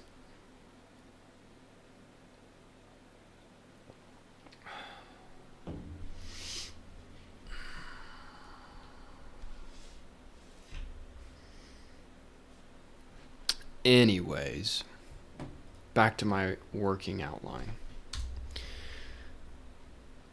Okay. So I've got all these scenes and all this stuff to integrate in. So I'm going to take this stuff here, throw it all into this Act 1, and like actually see what I want to keep and what I don't want to keep. Did this transfer all my notes? I think it did, yeah. Okay, good. And then Act 2 is some initiation stuff. I don't know if I'm going to need all this. I'm trying to just go through everything on this, all these ideas. Like, I want to look at them again. I don't want to, because I've thought so much about this story and I have all of this stuff in so many places, and I don't want to lose those ideas. I want to at least give them a final yes, no. And so that's why I like to write in this manner, where I am organizing story ideas and allowing ideas to come to me, rather than starting at page 1 and just writing, hoping that it starts to come together. That has not made the most sense to me in my process. Okay, so these would be scenes in the 1 here. First meeting of the cult leader is a punishment, maybe. I don't even know about all that. Put that here. Yes. Okay, Henry must earn getting into the cult. He must survive test of wilderness with the men of the cult before he is able to go to the commune to meet their women and children. This is a key piece, and I think this is a piece, like, so this kind of stuff is where I want to really touch on, like, what is fundamentally incorrect with how our society functions. One of those things being this strange sense where there are no borders or boundaries, where you get to decide sort of who can and cannot speak to your members of your family, unless it is literally just the inside of your house, right? We have no sovereign land other than just the inside of your domicile. And so this is something I want to trying to articulate through this story. So.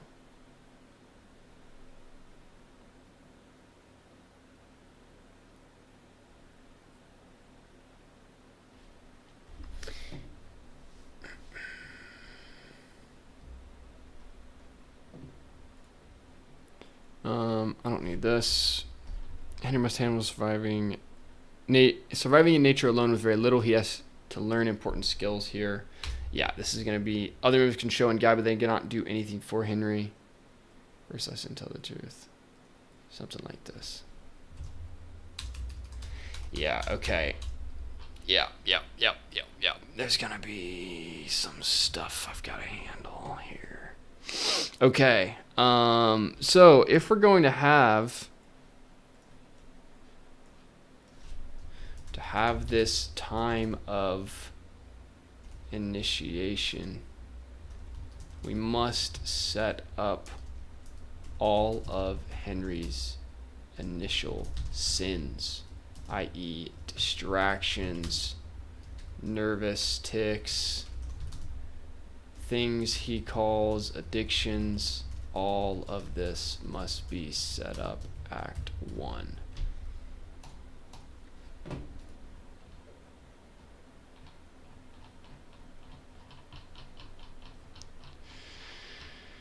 Okay.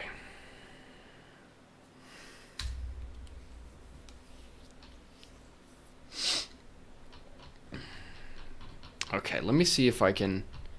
I want to sort through some of these scenes, see what I want, what I don't want. And then...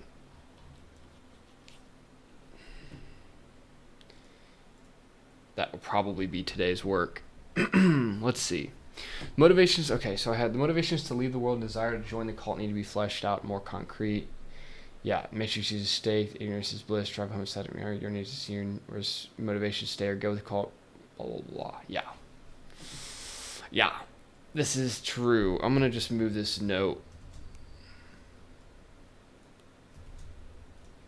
up to this one. And make this the new spot. Okay. Opening scene. Cult does an initiation ceremony. I don't know if it's going to be an initiation ceremony, but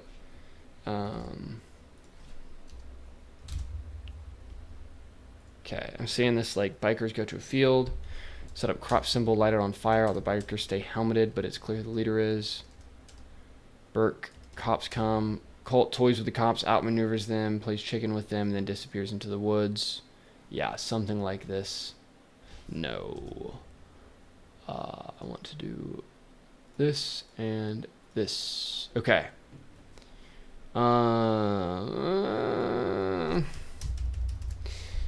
still don't know if this is my opening scene for sure. My opening scene definitely is a moment where the cult comes into the town, messes with the cops, this kind of thing. Opening scene 1 is going to be this thing.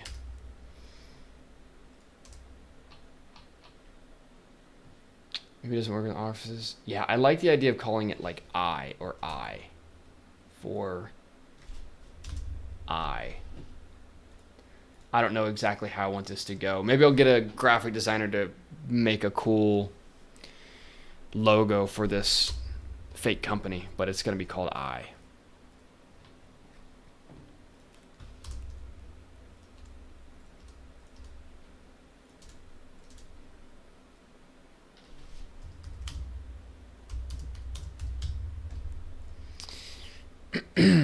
Okay. So then, definitely this is our next scene here. We meet our character. Citywide news put on by Henry's company, X-Clone.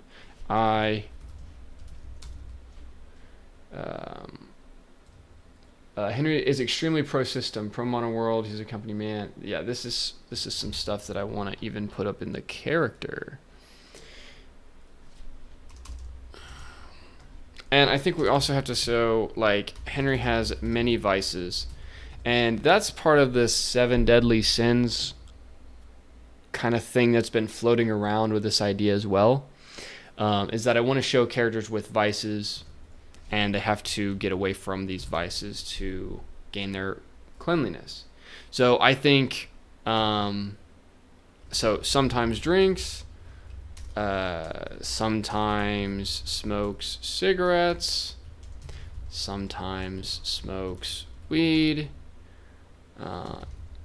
sometimes, like, let's say, like, is addicted to phone,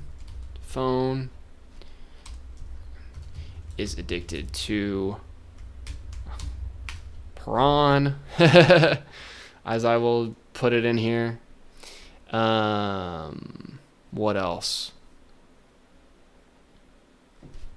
Video games, or maybe other people. I don't know if I'm going to place him with all of these vices, but like what I want to create is this kind of this powerful character laden with vices, and then through this initiation process that we go through in Act 2, he is able to, it's almost like a rehab, right? It's like this initiation is kind of a rehab where it cleanses his spirit of all these distractions, all of this. Bad food is another one. Eats fast food, right? Eats disgusting food. Eats meat. What else?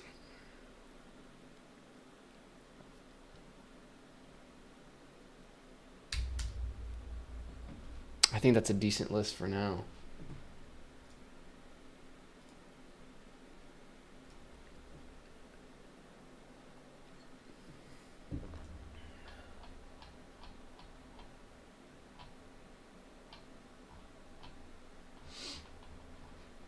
Josh says messy room. Yeah, messy apartment. That's another thing I want to work on. I had this idea a while ago to have this element with his address. Like Henry's physical address causes him problems because no one in the cult has an address. He does. So maybe that's even like a Act 3 kind of thing. Act 3. When he is kicked out of the cult, he goes back to his apartment and the cops grab him, maybe. It's an idea. Yeah. It's fast food, junk food.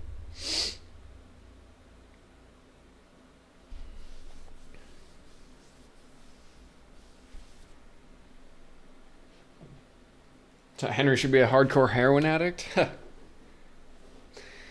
Yeah, not quite. See, and one thing I want to do is he has many mild vices, and I think this is where I want some of the lie to believe. Henry's lie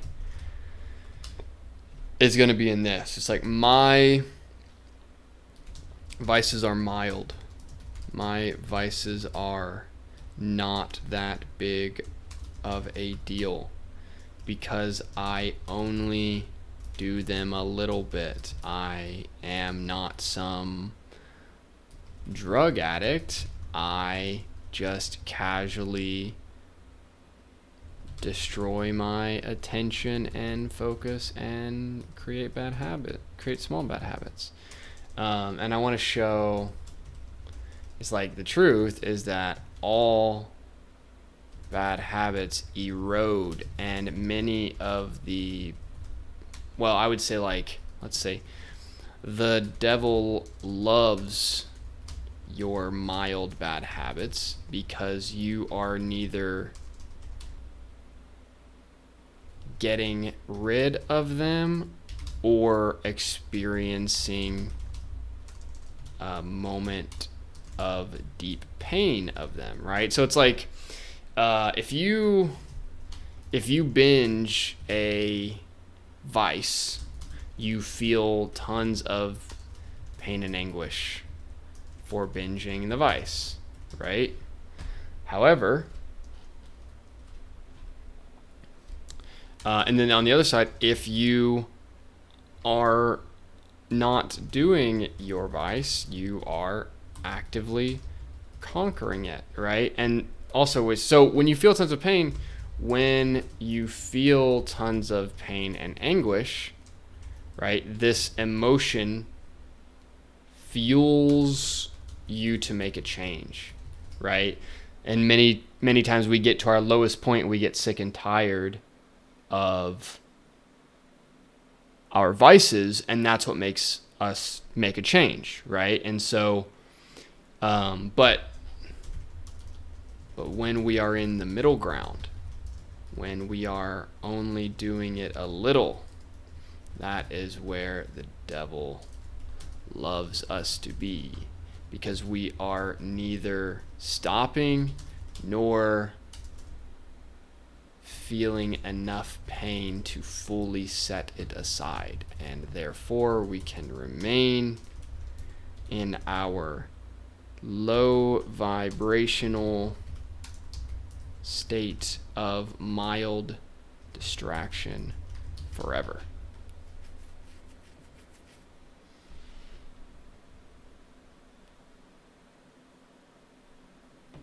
Right, that's what I want to showcase, is that mild vices don't reach that rock bottom. And so therefore that's why they are the most insidious. Because if you don't reach that rock bottom, or if you are not forced to erode the habit, then it stays medium, it stays small. And we all have habits. I'm not preaching to everybody and saying you're a terrible human being because you like junk food or whatever. We all have the things that are our vices. You know what your vices are. You know what your distractions are, what your attention grabbers are. I really want screens to be a part of this too. Phone and computer and TV. Gonna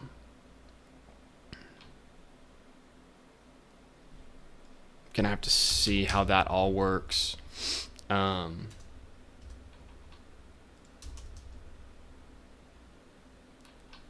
But yeah, mild vices disconnect you from spirit, from awakening your own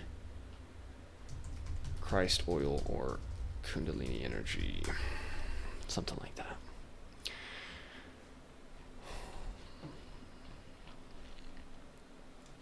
Okay, back down in here. Henry at work talks to coworker while watching the news. Sometimes they have fun. No. This I think is still part of kind of this first scene here. Just put bullet points under for now. Corporate boss comes in, so if you're coming in, cops are going to be coming. Okay, yeah, that's another thing I'll need to figure out.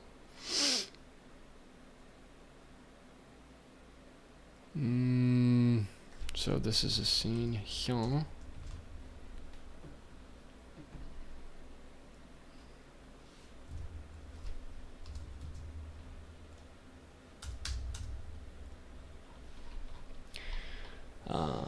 From and cops coming to offices, all film drugs.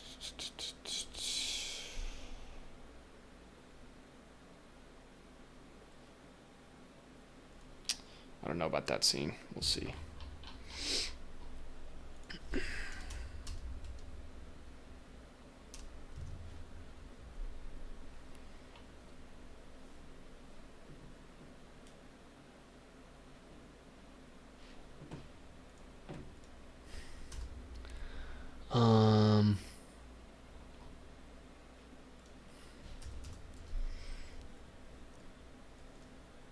Yeah, footage relating to the call. I do want some version of this. I don't know why this is struck through, but I'm going to keep it. What's my strike through? Alt-Shift-5. Okay. Alt-Shift-5. Yeah, throw some more of this.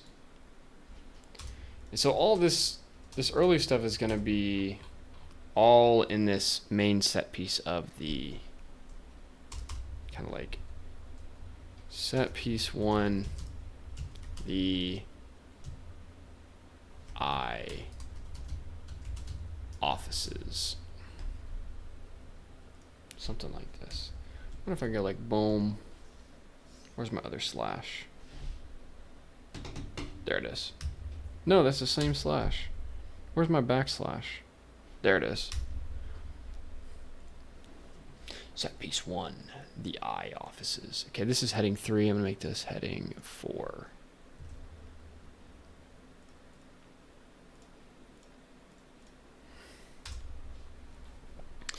Okay, all these are kind of scenes that happen all at this same place.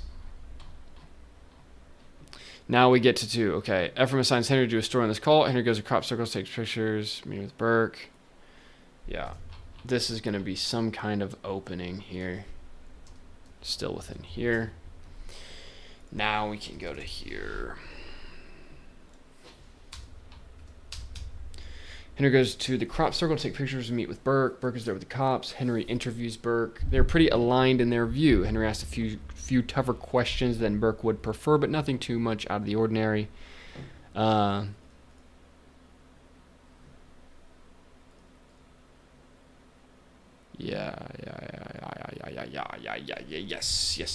Okay. Boom.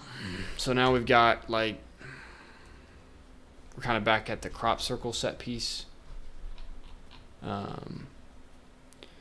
Take pictures, research the cult leader's killing of one of these guys. I had some multiple names, and this is definitely going to be key. So Burke and Henry get to have a little bit of a scene here, which is going to be interesting. I like that. Okay. So then Henry does research on the cult leader. Okay. Who's he interviewing? Starts with the belief. Yeah, this is the dominant narrative that it's a heinous, crazy flat earther sex cult, and the cult leader is a convict who killed an innocent black man. This is the dominant narrative that's being presented. So then first, yeah, I think we want to see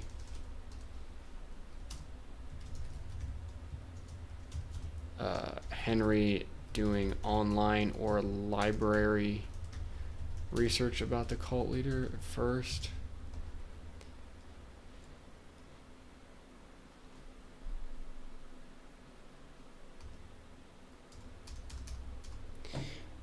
Yeah, and I want more lots of bad narratives pop up first in the online research. Yeah, and then it's not going to be until he starts interviewing actual people that his opinion on the cult changes. Evidently, the cult leader lies around it. Yes. Yeah, not those things, but it's going to be one of these.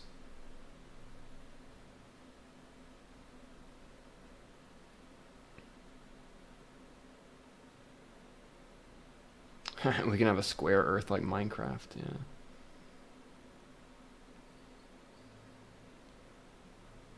What is this one? I'm going to add it again. They know the person is criminal, but there is no evidence. Owen takes the fall. Bert cuts off the rope immediately.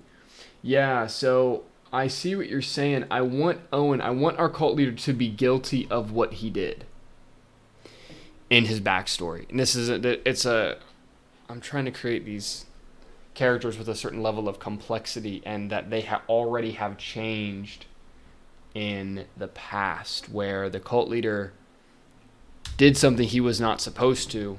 You know, he acted in wrath, he acted in anger, he acted in what is kind of considered the cop mentality today. And then later on, he realizes the error of that, and then through that makes this change. Okay, and then Henry meets the pastor. Yes. Okay, here, this is an important piece. And he needs to get some sort of lead that connects him to locals, and so there needs to be what lead connects Henry to speaking with locals. It needs to be where some of these characters come in, like the townspeople. Like, how are these people actually playing into this story?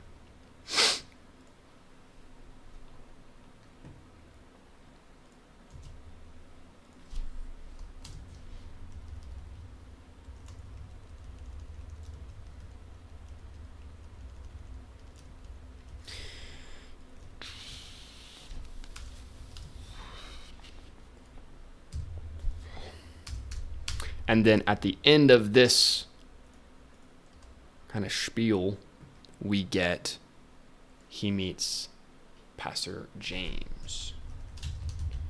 Pastor James at his church.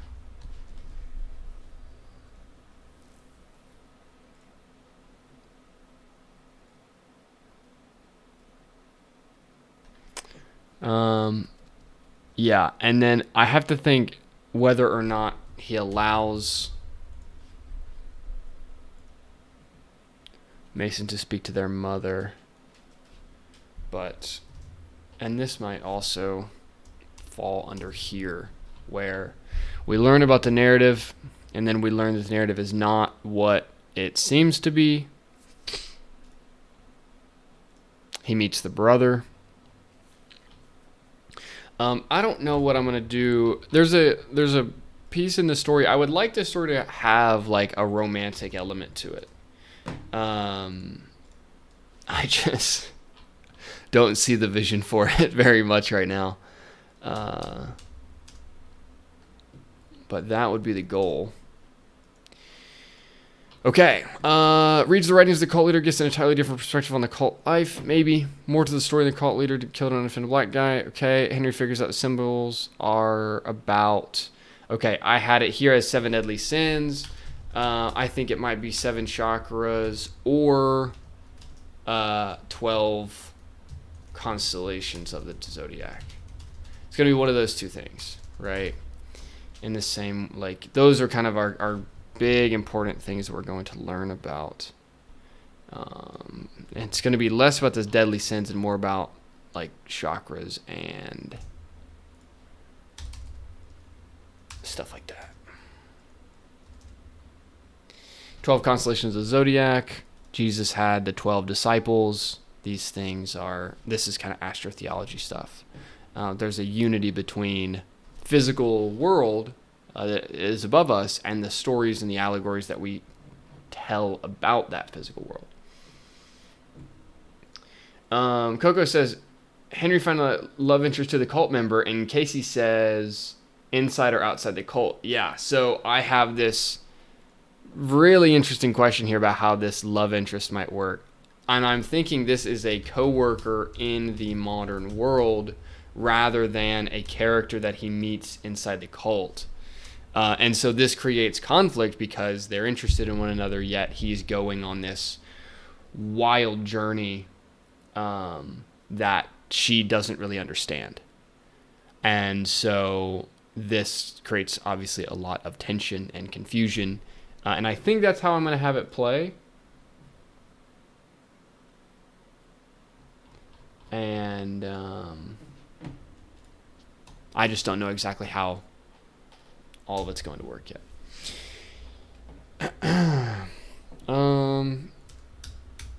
Yeah, this feels like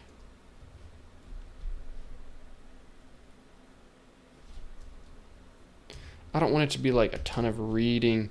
The writings of the cult leader, I don't know. Would he really have writings or public writings? I don't think so. He might have writings. I think the biggest thing is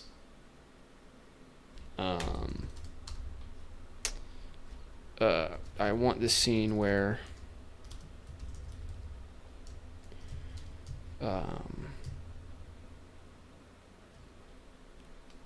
Henry meets Owen's mother. What is her name? I'm gonna go with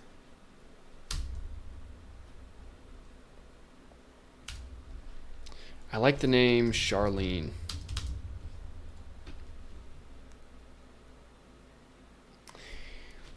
Does the cult leader have ambitions to scale his cult? Casey asks. No, not from the outside. The idea, so I think the fundamental premise of the cult's desire is to live outside the corporate entity of the United States. So, and this is something that I will probably need to get very clear, or like the fundamental desire of the cult is to live free of and outside of the corporate entity known as the United States, which is what we all live inside of now. And it is not a country, it is a corporation that calls itself the same names that the country has, but they are not the same entity. There is a corporation that we all live inside of that gives us Medicaid jobs, whatever that means, and makes insurance and makes cars and all of these things, and creates the unified, planned society we all exist in. And then outside of that corporate entity, there is the old thing called the United States of America, which is a republic, which we don't really, which we think of and are told about in class, but it's not really the entity we exist inside of. We are told we exist in the Republic of America, but we do not really exist in the Republic of the United States of America. We exist in the corporate entity known as the United States, which is a business. It's a money scheme. It's a whole operation. It is a planned, controlled ecosystem that we all exist inside of.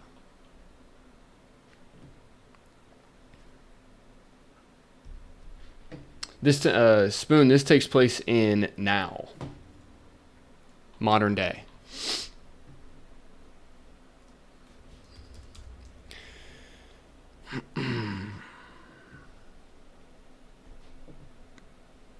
Okay. Henry meets Owen's mother. Maybe ask Lana out. What other scenes do I have? Narrative that cult killed people in the past. Does he get a hold of cult leader's writings? No. Lou's still alive. Yeah, I think there should be a narrative that a boy, that a young man named Luke was killed by the cult in the past.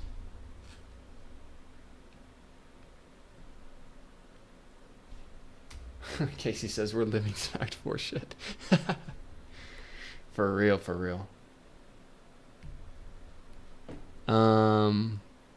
Henry's the cult leader's mother. How does Henry really gosh about the cult?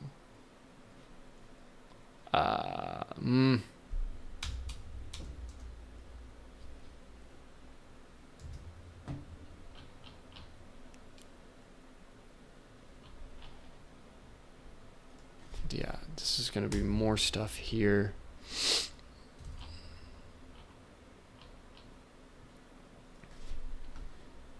Maybe this is something up here as well.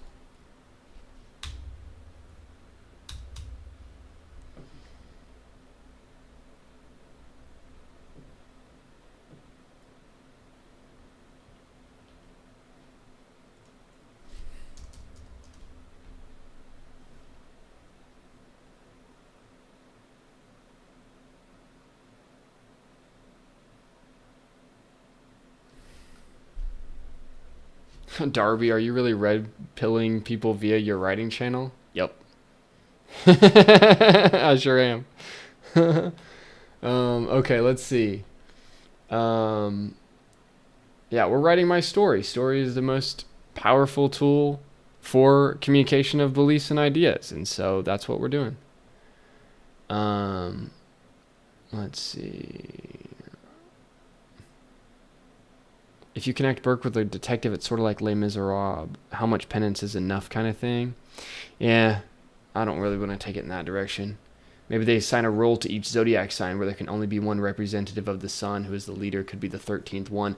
I thought about that, Corey, about like, but I think I want to do this as a more natural manifestation of the characters rather than like they placed it that way. So like I want to have characters that represent particular zodiac signs, but not that they were chosen because of that. That's more of like a natural thing. I just want to make characters through that.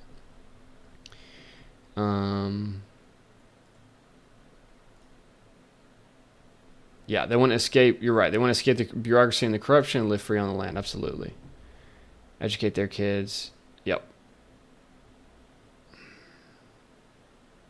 HeroBot says, potential fatal flaw for the cult. Total freedom can be just as damaging to society as total conformity. You'll have to explain more about what you mean, HeroBot. Writings to be found on campus schools teach kids metaphor operation. Yeah. Yeah, it's not just the U.S., it's the world. Yeah, absolutely, it's the world.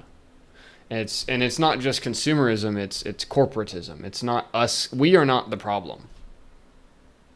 Regular people are not the problem. I mean, we are the problem in the sense that we consent to consume, but we are not the problem in the sense that we did not build the machine that we find ourselves inside of. We were placed inside of this machine. Oh. Okay, what else do we got down here? Darby says, are you showing the occult to be vastly misunderstood? Occult is hidden knowledge. Yes. Yes, you're right. We support by consumption, Darby. We do have choice. You are correct. We do have the choice to consent. But we also live in a world that was built by people that lived and have been in control way before we were here, and have changed our history and all of these sorts of things to where, you know, things are different. However, it doesn't give us an excuse. Stevenson says, are you going to be working on your screenplay live for the week? Definitely, yes. My plan is to really make more of these streams dedicated towards working on this screenplay. That's what I want. That's what I want these streams to be more and more of.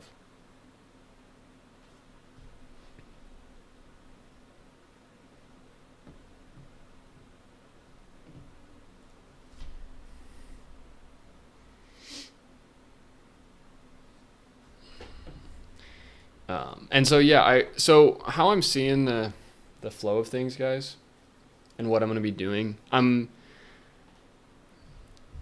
building all of this, but I want the streams to be a place where we are writing, right? Where I'm sitting and I'm actually writing on something. And when I'm done with this story, I might work on something else, but this one is going to take me a long time, probably. And then I want my writing group to be where I'm actually answering questions, working directly on stories, these sorts of things, working on other people's stories. And then the YouTube videos will be my course material, my story theory, that sort of stuff. And that is really how I want to set everything up here, starting now.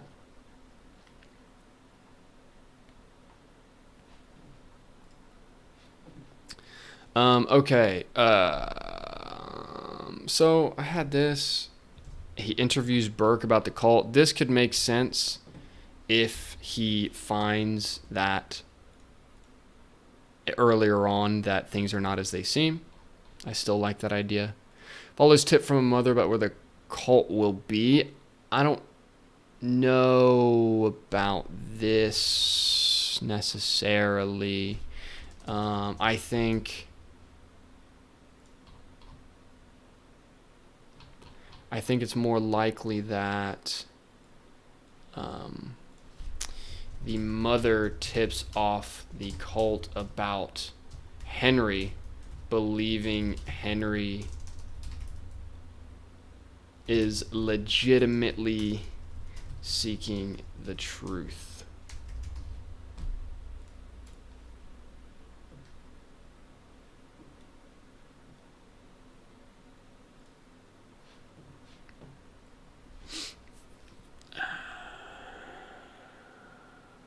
Yeah, I don't know about all this stuff. Don't read my dialogue ever. Don't read my dialogue ever. Okay, so then we've got our 5. And I don't know about these beats, but we'll move them up here anyways. Yeah, I had this idea. Maybe he orders a dirt bike here. We'll see. Then we need some kind of like returns to offices with his story, presents story to our good friend Milk Toast. What was his first name again? What did I have him as? Brian with a Y. Brian Milk Toast. Yeah. Here we go. Present story to Brian. Brian hates it. Immediately gets Ephraim involved. They do not want Henry posting this story to their platform. So yeah, we're gonna have different pushbacks against that. Maybe I even go to well, no, not yet. Yeah, Henry releases, he gets his dirt bike, feels freedom, spends the evening riding around. Yeah, I want to have something like that. Yeah.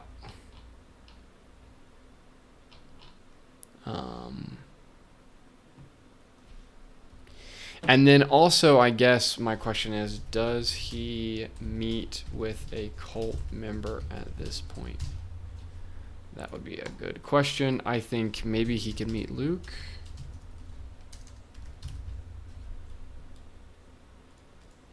Something like that.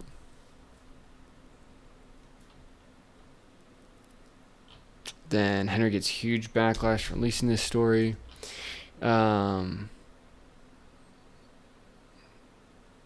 Okay, boss tells him this story will be taken down. Henry can make a formal apology, blah, blah, blah. Henry refuses to make an apology. Nothing he said in his post was a lie.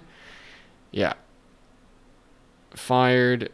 Goes home. Lana stands him up after being fired. Yeah, I think I'm going to roll with these. These are actually pretty good.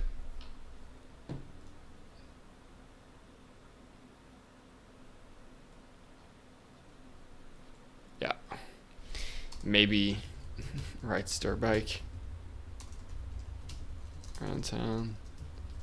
Who knows? Something like that. And then, yeah, I need to figure out, this might actually play into the climax. How exactly does this climax go?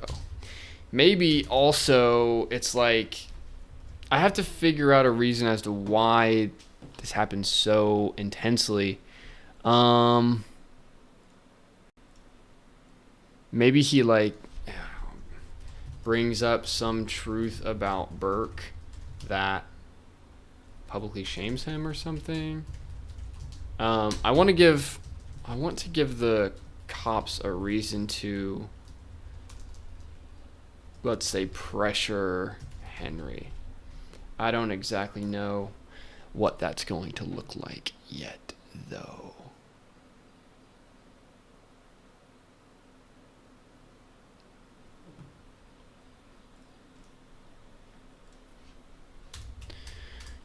And then, yeah, we're going to have this. Means that Luke chooses to follow him into the woods. I don't know how this is going to play out yet. And then, boom, now he has...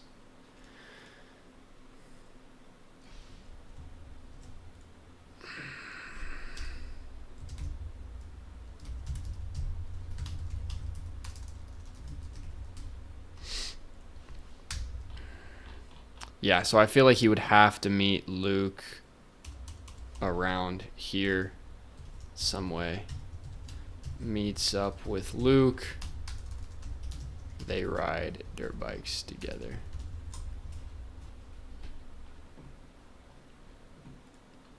And then, boom, now yeah, so, and then I have, okay, I had some other pieces here.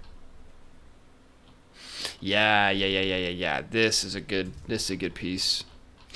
I got a little dream moment in my story. Okay, he's gonna meet up with him here, yes. This is all gonna be sorted out. And here.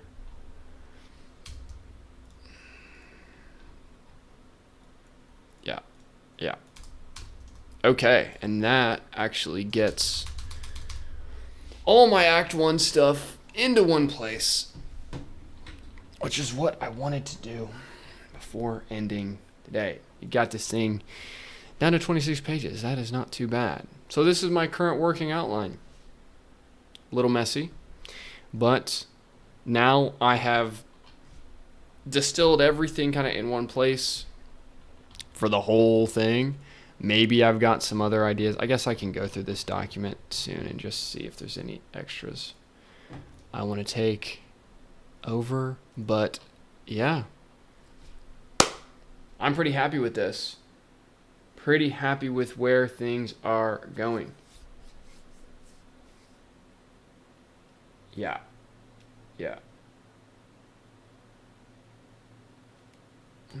Yeah, we need that dirt bike car chase. You're absolutely right, Casey. You're absolutely right. So I need to figure out, how do I create this dirt bike car chase? How do we get our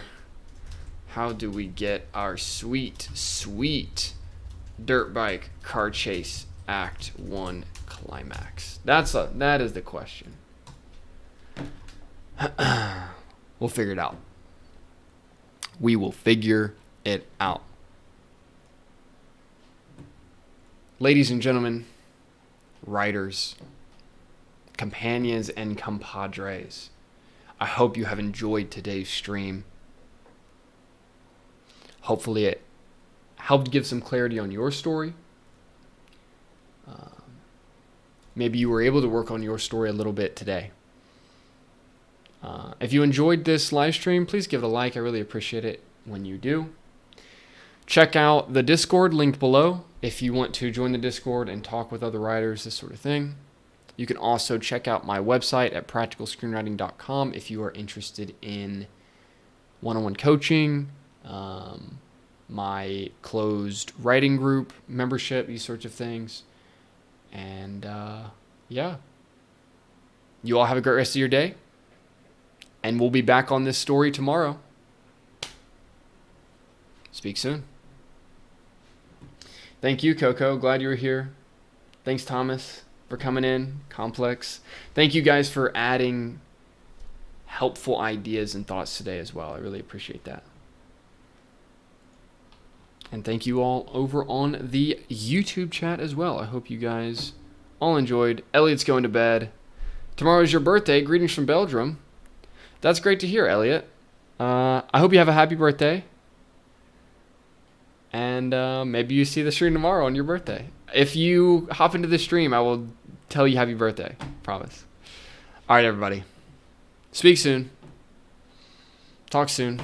See you tomorrow for another writing session. Until then, peace.